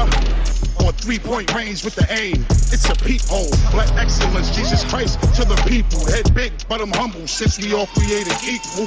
The God shines through the hard times. This is all grinds. I still hear mom's voice, get out my blinds. I'm thinking fine wine and all its luxuries. Instead of knowledge yourself and all its companies. I'm anti-government, 100 no sucker trick. I'm in the holy war with self and life, I'm loving it. Better get some slippers, a cooler, and some runners, kid. God, body, king, chopula, period. I stay working cause the grave's certain. I do it for a purpose. I'm his only son, the sacrifice is worth it. My seeds grow with his seeds, marry her seeds. That's how we keep the power refined. But y'all ain't feeling me. I got my gun high in wartime, and I got no time for one time. I hear lies when I look in your eyes, cause we're not from the same side. No, you better run for it, run for it. No, you better run for it, run for it. Oh, the boy, run for it, run for it. Oh, you better run for it, run for it. Lord have mercy. Where I'm from, you rap, you hustled, or you played ball, so a rich Porter can evolve to a rich Paul. Being complacent is how you fall. I got a hunger like no other, I want it all. I'm from that era, flip cola through a Motorola phone. I got my back gun high over my shoulder. Been getting chopped since the sandbox, 9mm Glock. All right, Wow. y'all be brutally honest. That's so Oh, good. we are ready to be brutal, my friend. Brutally. Wow, that was fun. Be brutally honest, but be gentle. I'm sensitive. Hey, look, first thing, tighten up down there, buddy. Here it comes. No, for a freshman effort, holy cow. What a great job, man. Yes. Well done. Just, I mean, for, like, that is a revenge film. I mean, and I like like I could see it, like, I know he's killing his partner and everything, but I'm just itching to see who he goes after next. You know what I mean? I just keep getting the bad guys, Yeah, like the concept of the whole thing, because I wrote a full feature, but I had to pull myself back and say, you know what? Because honestly, me not understanding film, like, I'm totally not gonna act like I'm like this crazy mind of it. I never really understood the short, and then I was just like, because with music, I'm so used to making a song and putting it out, and like getting the result and getting it back, and then everybody was like, "Yeah, we're gonna shoot this thing. It's 3 minutes, and we're gonna." And I'm like, "Yo, you're gonna spend 10 grand on 3 minutes? Like what? Like what? It's like, so what do you do with it after that?" And like, how you can't just put out a 3 minute on and make any money off of it, like, unless you get it picked up, whatever it does, So for a long time, when I should have just been shooting shorts, I wasn't. but then during the pandemic, I was sitting in my house, and like I said, my partner Jam that did the sound for me and stuff, and he's a great mind. He was off doing sound for a movie in Atlanta called Brianna's Story. I believe it's called. It's a horror film. It's actually going to be out in the American Black Film Festival, African Black Film Festival in Miami this November. So if y'all gonna be out there, check it out. But he was out there doing that, and my other partner couldn't work and stuff like that with me, and I was just like, okay, so if they can't work, you're not gonna work, and that doesn't resonate with me. So I've had this concept. I had this concept over 10 years. Like I had Kill Everybody in the Room title, everything for years, and then I was like, you know what, I'm gonna shoot it. So I told my girlfriend, and she was like, hey, you know, like jump out the window, go for it. So I think we spent about like maybe $3,000 on it. $3,000? Yeah, I spent about That's a $3,000 nice. on You it. did that. That's a hell of a $3,000 film, right, Darian? Yeah, we shot it for $3,000. I mean, probably more with buying props over time because, like I told you, I was buying props just because I was writing 50,000 in props you bought now. But yeah, we spent about $3,000. The location was actually that's our bedroom. There you go. And the warehouse hallway thing, I had a recording studio in that building for years where I did a lot of the records. Like I did Casey and JoJo's album, and I did a lot of stuff in that building. And I was like, I always loved the hallways because it always looked like that. Like I didn't have to set up none of that. Like I actually had to move stuff out of it. It always had this urban, crazy feel, but when you go in people's rooms, it's like you're walking in different kind of paradises because everybody hooked up their room like so amazingly. But when you come in the hallway, you feel like you're in the project somewhere. So I always loved that building. So I went back to the owner, who was a friend of mine, and I was like, look, I'm gonna rent the office from you. I'm gonna rent the hallways from you. So I had different challenges because some people were rehearsing because there's rock bands in there and rappers and reggae groups and all kind of stuff. So like I'm banging on doors like, come on, man, give me 5 minutes. Like I know you're in the middle of that killer vocal, but stop. Like I need 5 minutes in this part of the hallway, and people respected it. Those are my friends. But the crazy thing is the girl, I had casted another girl. Okay. I casted another girl, and my friend Terrell Ninja Monkey, who was the director of photography, that's his nickname. They from the same town, so I was like, look, you pick her up. They live like 2 hours from me, and he called me like 7 in the morning. Now I'm laying on my couch like 6 in the morning for some reason. My stomach was in knots. I'm talking about bad. Like, of course, I'm sweating, but you know, I like when I was used to perform as a rapper and stuff like that, I always got nervous. That was never a thing. I always got nervous. Like, you know, if you're not nervous, you're not alive. But that morning, it felt like deeper. Like it felt crazy. And I was just laying on my couch, and they called me and was like, "We outside her house, and she's not answering." It's like 6, 7 in the morning. So he said, "Do I want to cancel? Don't worry about it. You know, we'll just do it another day. Your deposit is safe. Like ain't nobody trying to take your money." And I was like, nah, because if it don't happen today, it's not gonna happen. Because we shot it in one day. So I was like, if it doesn't happen today, it's not gonna happen. So I called and I called my boy Dev, who's the skinnier bald head guy, the one that had the gold gun, the gold AK. I called him and said, yo, you know any girls that want to act or da da da? He said, yo, you know what? I might have somebody. And he called me back like 7:30 in the morning.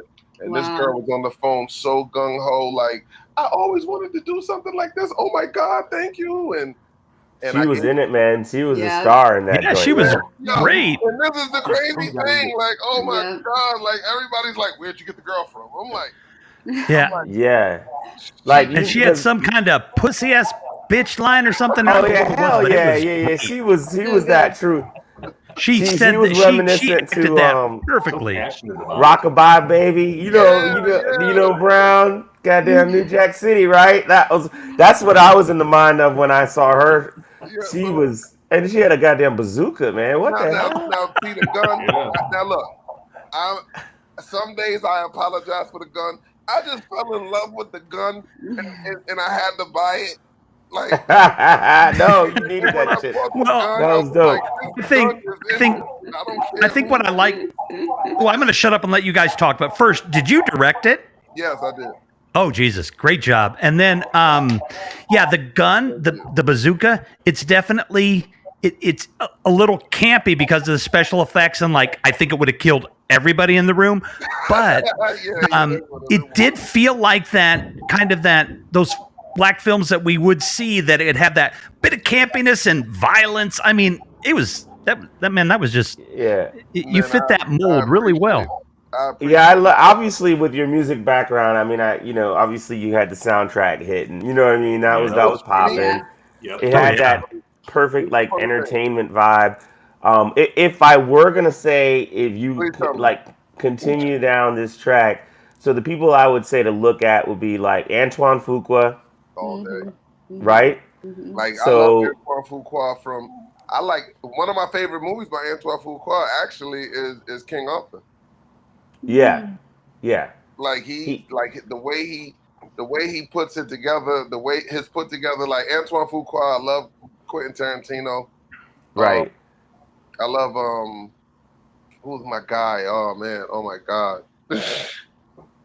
I'm forgetting. I'm drawing a blank on his name. Like, but anything. What's his work? Like, What's his movie? From Reservoir Dogs. I love King of New York. I love Heat. I love Deep Cover. Love, like, I'm like in that area, like when it comes to movies, like yeah, like I love Die Hard. Like, I mean, hands. So one thing that like Quentin Tarantino does really well, like and he wrote a movie called True Romance. Yo, man. Right? Okay. And that was directed by one of my favorite directors, may he rest in peace, Tony Scott. And Tony Scott is actually one of Antoine Fuqua's inspirations for how he goes about his films. So when you look at Antoine Fuqua's actually, you know, he's emulating basically Tony Scott, and I'm into that style as well. And so when you come out with a film called Kill Everybody in the Room, that harkens directly to, you know, like like True Romance, how like the final scene, I don't know if y'all remember it, but like where the final scene is like, it's the young guy who's in over his head with all the drugs. Yeah. It's the mafia. It's the movie producer he's trying to sell the drugs to, and it's the FBI who are trying to bust all of them, right? And they all are in that one room, and you're just like, this shit. That one room. Yeah. Yeah. So like, I was gonna say, if I had my way, bro, yeah, I tell you, it would have been so over the top. Like, when I tell you, I have pictures of drug dens that I was just like, am I gonna waste my time really building this drug den, or am I just gonna do what we're gonna do in this 16 hours? Right. Well, that's what I want next. I want, like, I mean, the writing's there, the entertainment's there, it's entertaining, the tick marks, the music soundtrack. But what I really want to see next is I want to see that extra production value from the Antoine Fuqua, from the True Romance, from the like the Drug Den and True Romance, where Gary Oldman he's got the dreads, and Christian Slater, right? Chinese food and all that shit. I want all that. I want all of it because the writing's already there. You know what I'm saying? It's already there. So yeah. So that's it, man. Keep pushing. Yeah, like we not, because right now we're raising funds to shoot the full length, and like I said, we have the first one, and I have the idea and the treatment and things written for the second one already. But so are you in pre-production? Yeah, it's gonna be 2 of them because it keeps going. The room always gets bigger. When you think you killed the boss, he's just working for somebody else. So yeah, so it just keeps going. But the funny thing is, like when you said the music, like that opening record, like that's one of the best records I feel I've ever produced along with one of my friends, and we made that record like 24 years ago. Yeah, that shit is hot. Yeah, and I was just sitting there like I need an opening record, and then I was like Unstoppable. That's the name of the record. And it's Nice. I don't care how, this record is over 20 years old, and anytime I play it, it's like my blood just starts running fast. Oh And yeah. I just get hyper and hyper. I'm running up and down the hallway in my house like, yo, this song is fucking crazy. Yeah. I put And it what was in. that one at the end? What was the one one at at the the end end is Run too? For It. That's actually me and the guy that got killed at the end. He's an artist named Baldhead out of Jersey City. That's And dope. we did that record. We did that record just to do a record together. And then this was actually going to be like, I was like, yeah, we should shoot a video, but I'm just not into it anymore. I really Right. want to shoot films. And I was like, nah, I'm going to shoot Kill Everybody in the Room, and I'll put the record in it. And then I was like, Yeah. go ahead, play Goldie for me. And he was like, yo, whatever you need. And those were all my friends. I mean, now I got another friend with Victoria because she showed up 7:30 in the morning and went out like a soldier. You know what I'm That's saying? dope. Read the script and learned Yeah. it, and you know, some of the stuff she just did on her own. Like I was like, look, she's act like this, you know, like when she grabbed the gun and was like, I got your bitch, like, you know, all this. I was just like, yeah, we going like that. Hey, who was talking about Rev? Who was talking about earlier about the whole associating the soundtracks with the movies? That was Malik. That Malik. Yeah. That was Malik who made that comment. So it sounds like, I mean, that's the formula for you right there, right? I mean, Oh it's yeah, it's like, always gonna be music. Is always music. This like my friend, when if you saw in the credits, it said Mondo Beats.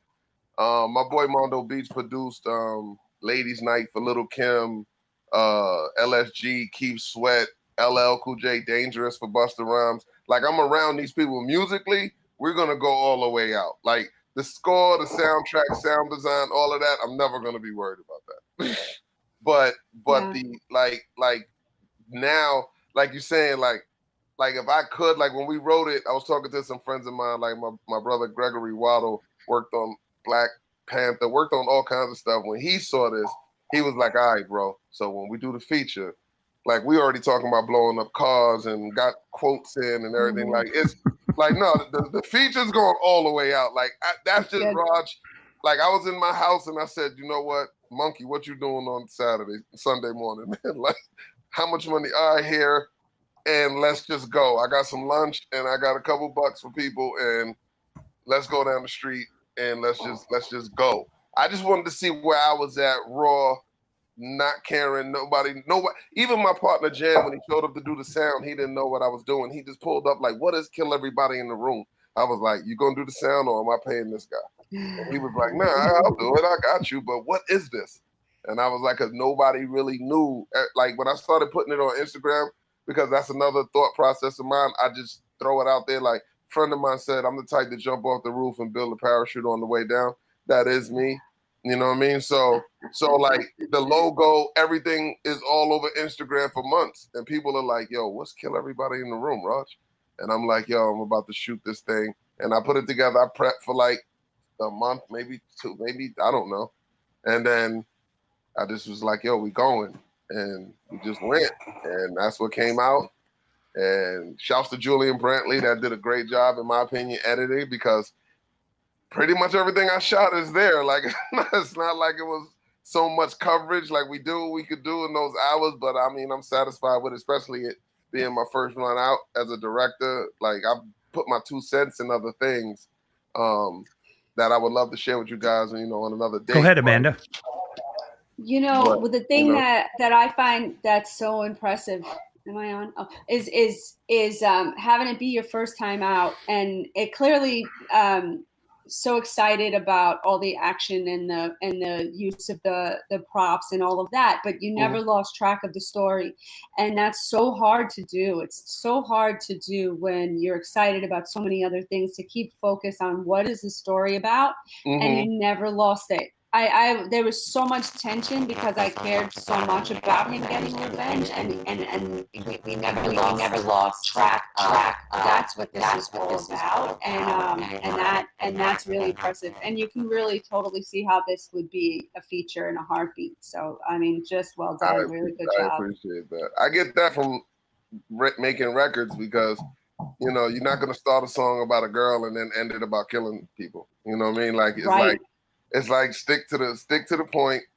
Try to keep it as simple as possible. Like just stick to the point. That's why I didn't try to overdo it with dialogue that just didn't make sense. Like the long speeches when somebody's about to kill somebody and they want to talk for 30 minutes. Like, it's like, no, bro. Like, kill them and then be like, all right, 1 down, 2 to go. Like, and then the whole strike thing happened in post. Like, we were just sitting there talking and it was like, yo, what if we did the countdown? Because even the strikes, my girl is an artist. Like, she paints and does all of this stuff. And I was like, you know what we need to do?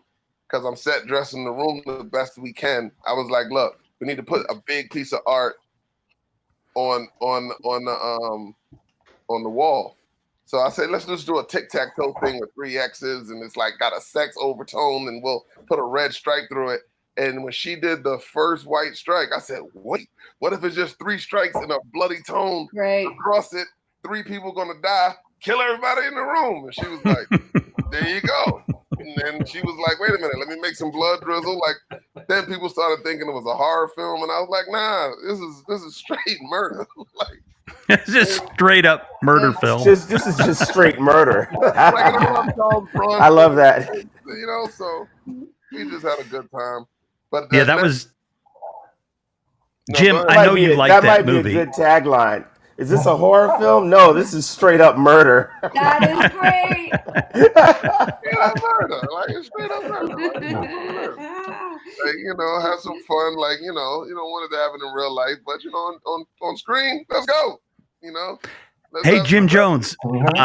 Thank you so much for sticking around. Jim's got to go. He was just called in, I think, to like one of the emergencies. Be safe, my friend. We'll talk again. Better, just great hilariously great film. Thank you. Everyone. Later, Jim Jones. Thanks to all of you. Yeah, thumbs up to everybody, man. And thumbs up to you guys for throwing a great pop-up shop, man. This is definitely fun. This is definitely fun, man. I did not expect to be here tonight. I'll exit you out, Jim, and thank you so much. I'll give you a call in a couple of days. Okay, you take care. Thanks again, everyone. Thank you. All right, Jim, you take care. And he found his way out. Yeah, I know, Jim, in Chicago. You loved this movie. One of the fun things about this is because of the screen here, I did do a bit of a screen recording. I always love watching Darian's reactions, even to his own films. Even when he's made the film, he's still scared in his horror films. It's hilarious. And then he loves the films. You know, it's just fun to watch people watch them. And Roger, I was just digging watching you watch your film. I know we don't set it up that way for the audience, but man, I wish I could have you guys on the other side and it could be big enough, because I love watching the filmmaker watch his film like that. You were into it, you were having fun, and it was it was great. Man, like, we sitting here, and the funny thing is when it clipped and went back to the beginning, my girl is like, no, they gotta see the end.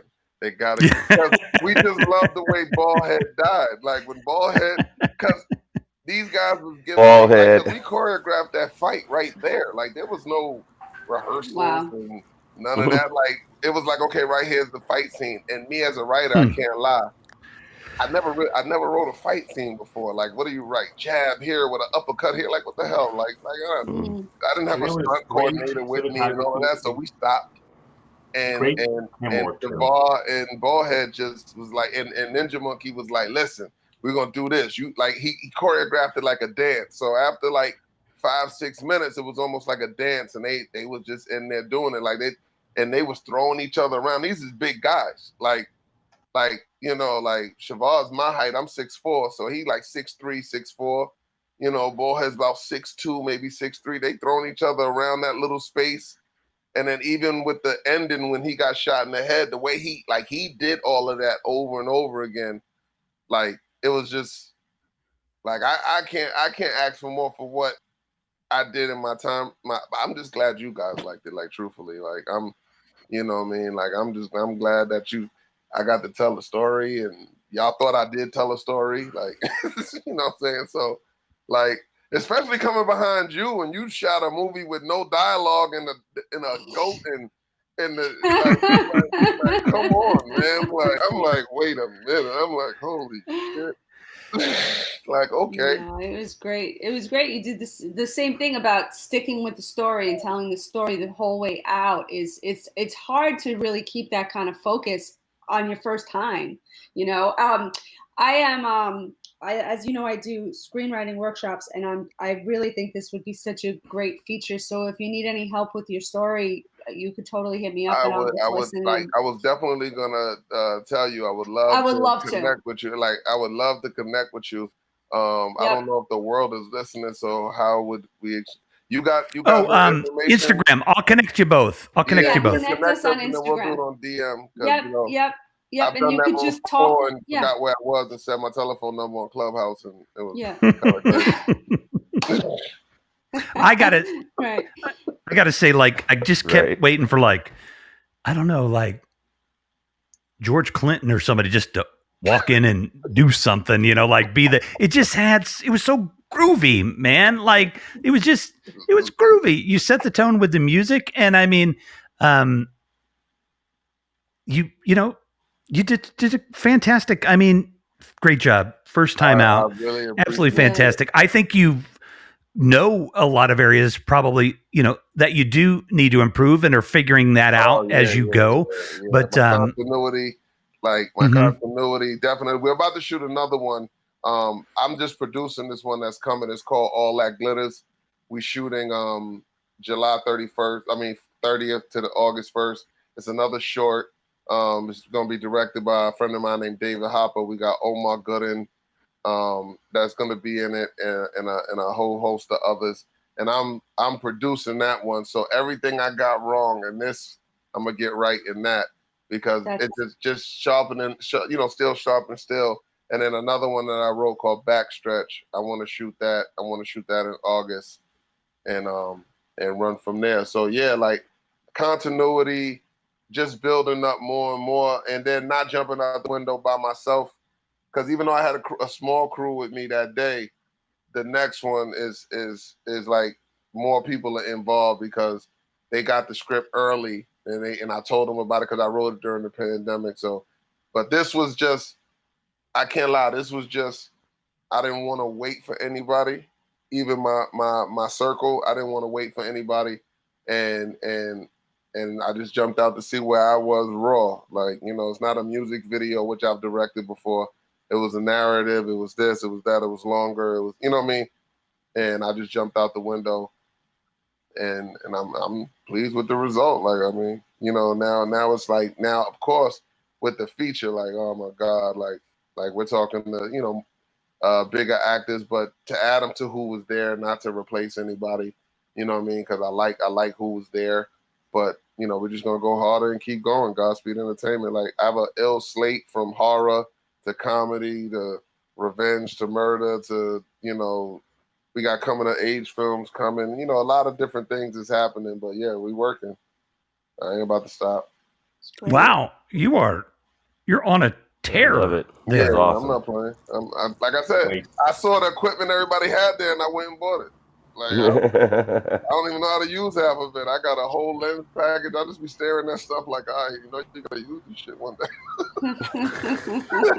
Instead of building a new studio, I bought cameras, I bought lights. I'm in here with, man, if y'all look at my living room right now, I got sandbags in here. Like, I'm ready to go outside. Yep. Outside, man. I'm ready. Filmmaker life. Yep. Filmmaker life. I got fog machines and all kind of stupidity right now. Like, Right. I was going to fog that day, but they told me not to because I would have set off the smoke alarms and it would have been a $500 fine for the fire department in the warehouse. So I didn't haze it out. Like, I was going to do certain things, but, you know, I just do what I could do. Well, you know, I mean, you just do it. I just turn off all the smoke alarms. That's the first thing I do. I roll up in a location that I was like, hey, guys, help me find the smoke alarms. And we do disable those shits off the rip. We haven't even unloaded nothing. We were talking about insurance earlier. Off the rip. Joe would have lost his mind. Like, you can't do that. You know, oh, there's a smoke alarm. Get it. So, but the next one's like we're just building and getting better, like, you know, and like, and now, like, even with the press, you know, I've been doing other people's productions, like we did Dear Best Friend, a BT movie. That's gonna be my first credit as I guess a prop master. That we just did that in Miami, and I've been doing backgrounds. I sneak in anywhere I can get in. I done been on Billions, which is one of my favorite shows. I done got to be a PA and a couple times on there and help them with background, and also I just go in and soak up the game. Like I'm on sponge mode. I don't care about what I've done in my past. I'm just working on the present and my future. So Yeah. I've been listening to y'all on Clubhouse. I clock in and listen, and then I Right. clock out and get to it. So Yeah. I'm just glad to be here, man. I'm glad y'all enjoyed it. Well, if you ever have need any tips, advice, anything you want to speak, you got questions, you can always hit me up. And Man, I've been listening to you in the 1 minute film joint yeah. on Clubhouse. I've been like, yo, he putting out movies that's a minute long. Like if I had a minute long, I don't know if I could do it in a minute.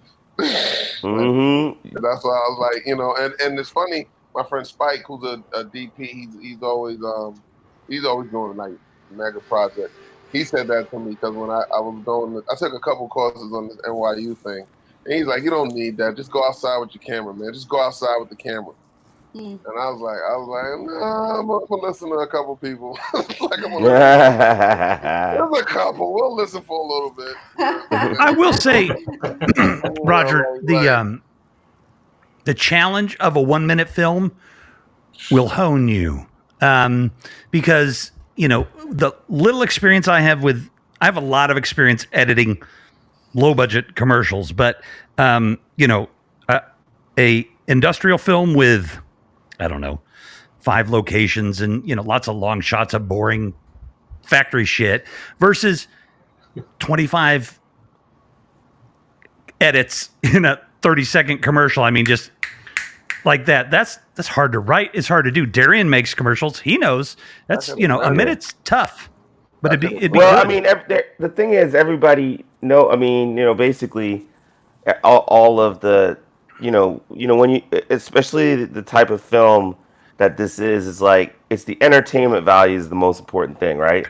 It's very like it's hot pop. It's got to be, and everybody knows the best directors that have the most style are all the commercial directors, right? So you talk about David Fincher, you talk about Tony Scott, you talk about Ridley Scott, you know what I'm saying? You talk about all those guys, they all came from commercials.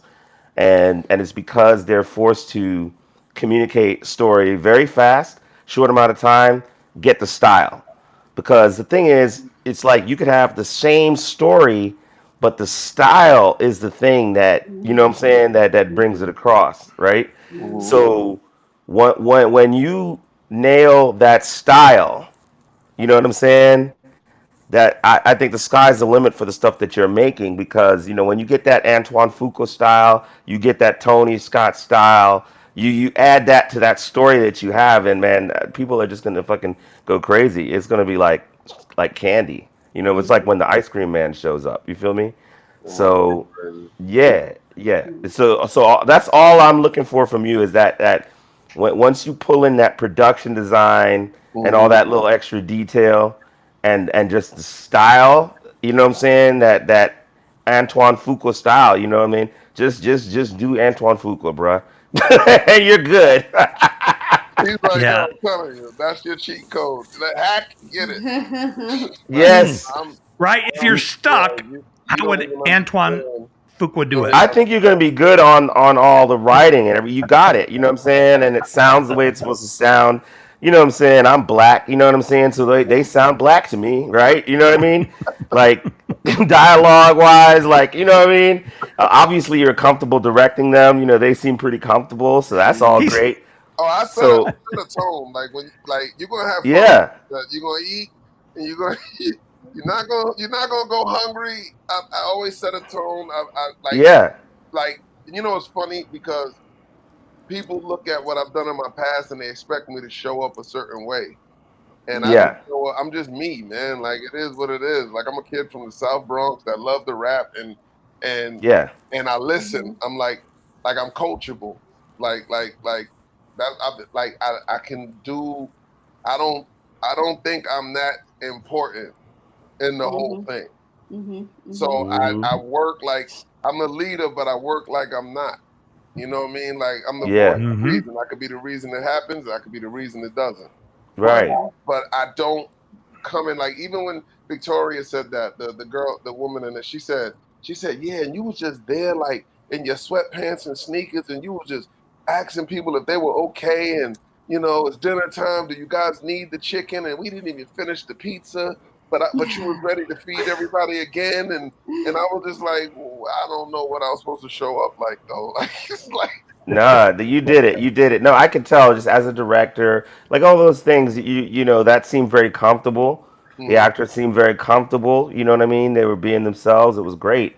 Yeah, we So you're yeah. It's gonna flow for you, brother. Yeah, hit me up if you ever need any tips, anything. You're like, wait a minute, am I doing this right? Blah blah blah blah blah. Hit me up anytime, man, because I want to see you succeed, brother. yeah, and I appreciate that. I'm about to link all of us. Where's my phone? I'm about to link everybody on Instagram. Like, man, I definitely want to get with you and get your eyes on it, a different perspective, because I would love to. I just linked you all up. I just linked it's you like three up. something Perfect. And dangerous. then also, because Jim's here, Jim does an interview show too. So, Jim, I'll connect you with them too.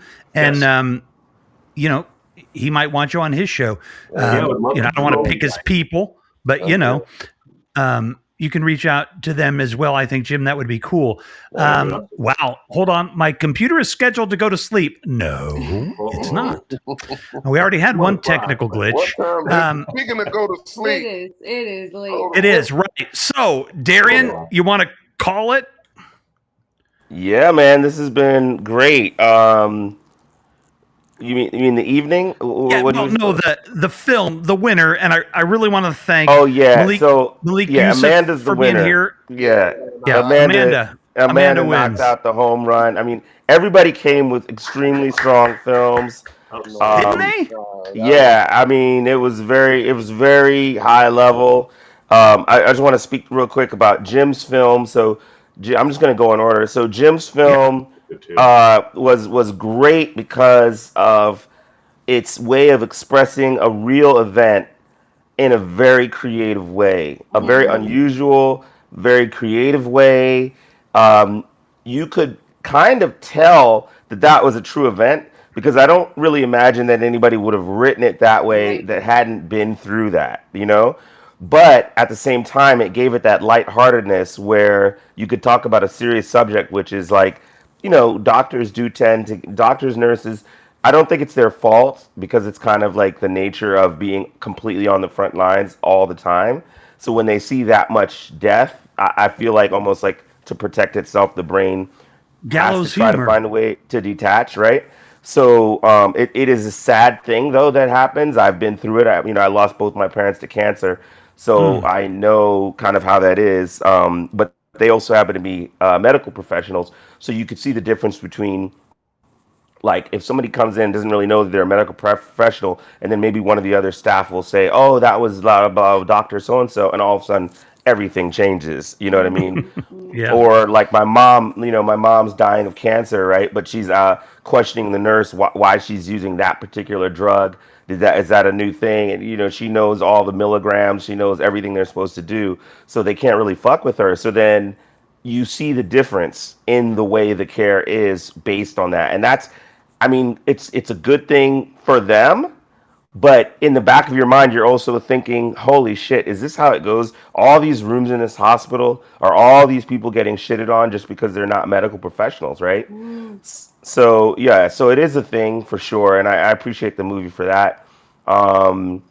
Yeah, and then Green Banana, you made it fun. Okay, so then Johnny Woo, action martial arts, so he had the legit, fighters in there. I love the smooth camera movements. I love the location of the gym.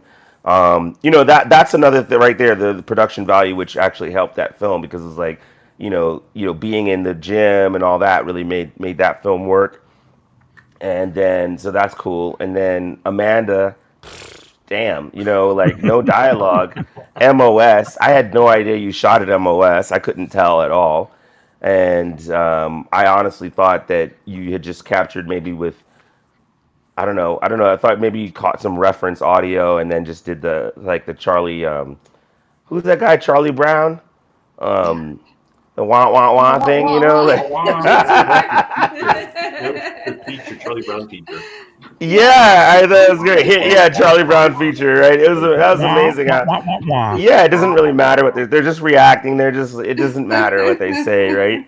Which is brilliant, and then it was well shot. The angle, the lenses, all that stuff, and just the look and everything. And then Roger, man, soundtrack hitting. Let's start with that because I mean that's such a good way to make it feel. It's not your typical, right? It's like your typical score. Budget. Yeah. You know? Oh yeah. Oh, it that was like was. shit. They paid for that music. That's some Oh serious yeah. music. Right. You know that was just top notch wait, music. Did you? Yeah, sorry, Darian. You did you had because when I went to film school, we would have needed a fucking crane to do that shot over the tracks. But did you use a They drone that. Drone, right? Mm-hmm. Fuck that yeah! was so steady though. That thing. That was I a don't know great what they shot. used. That thing was just level. It was awesome. Yeah. They drone that. So that. Sorry, Darian. Go ahead. Yeah, no, that's the beauty of those drone shots, man. Mhm. But yeah, so that's it. So to me the writing was on point. You knew your target, exactly the genre, right? You didn't try to be something different than exactly what it was supposed to be, which was like revenge, action, black. You know what I'm saying? And entertaining as fuck, right? Like just keep energy. That was the key. For me, was just making it entertaining. I was like, you know, like I'm gonna try to pack so much action in it that just like fuck. Well, like, you know, it's fights, it's guns going off, it's big guns. It's You have to. Yeah. That's the movie it is. I mean, I would be disappointed. Money going around, like what else could you need in 10 minutes? And actually, now that I think about it, you know, Fuqua actually just has a new movie. I don't know if y'all know, but he just came out with Infinite on it's on Paramount Plus, but a lot of people don't know about it because not everybody has Paramount Plus. He did that with what's his name? The dude from Boston. It's Mark Wahlberg's in there, and then that new young guy, the one who's in Maze Runner and all that stuff, the little dude from Teen Wolf that my daughter loves. She's really into that dude. And Chiwetel is in it. Chiwetel Ejiofor. But you know, but really? It's like, oh wow, yeah. But I mean, damn, Fuqua I want to knows- see that.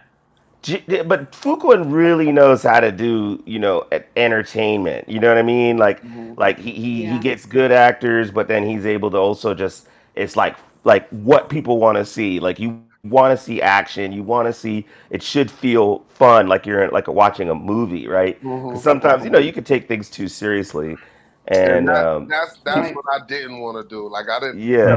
Like I'm around some great minds and writers and stuff like that. That I'm my age now, but I was the young guy around them the whole time.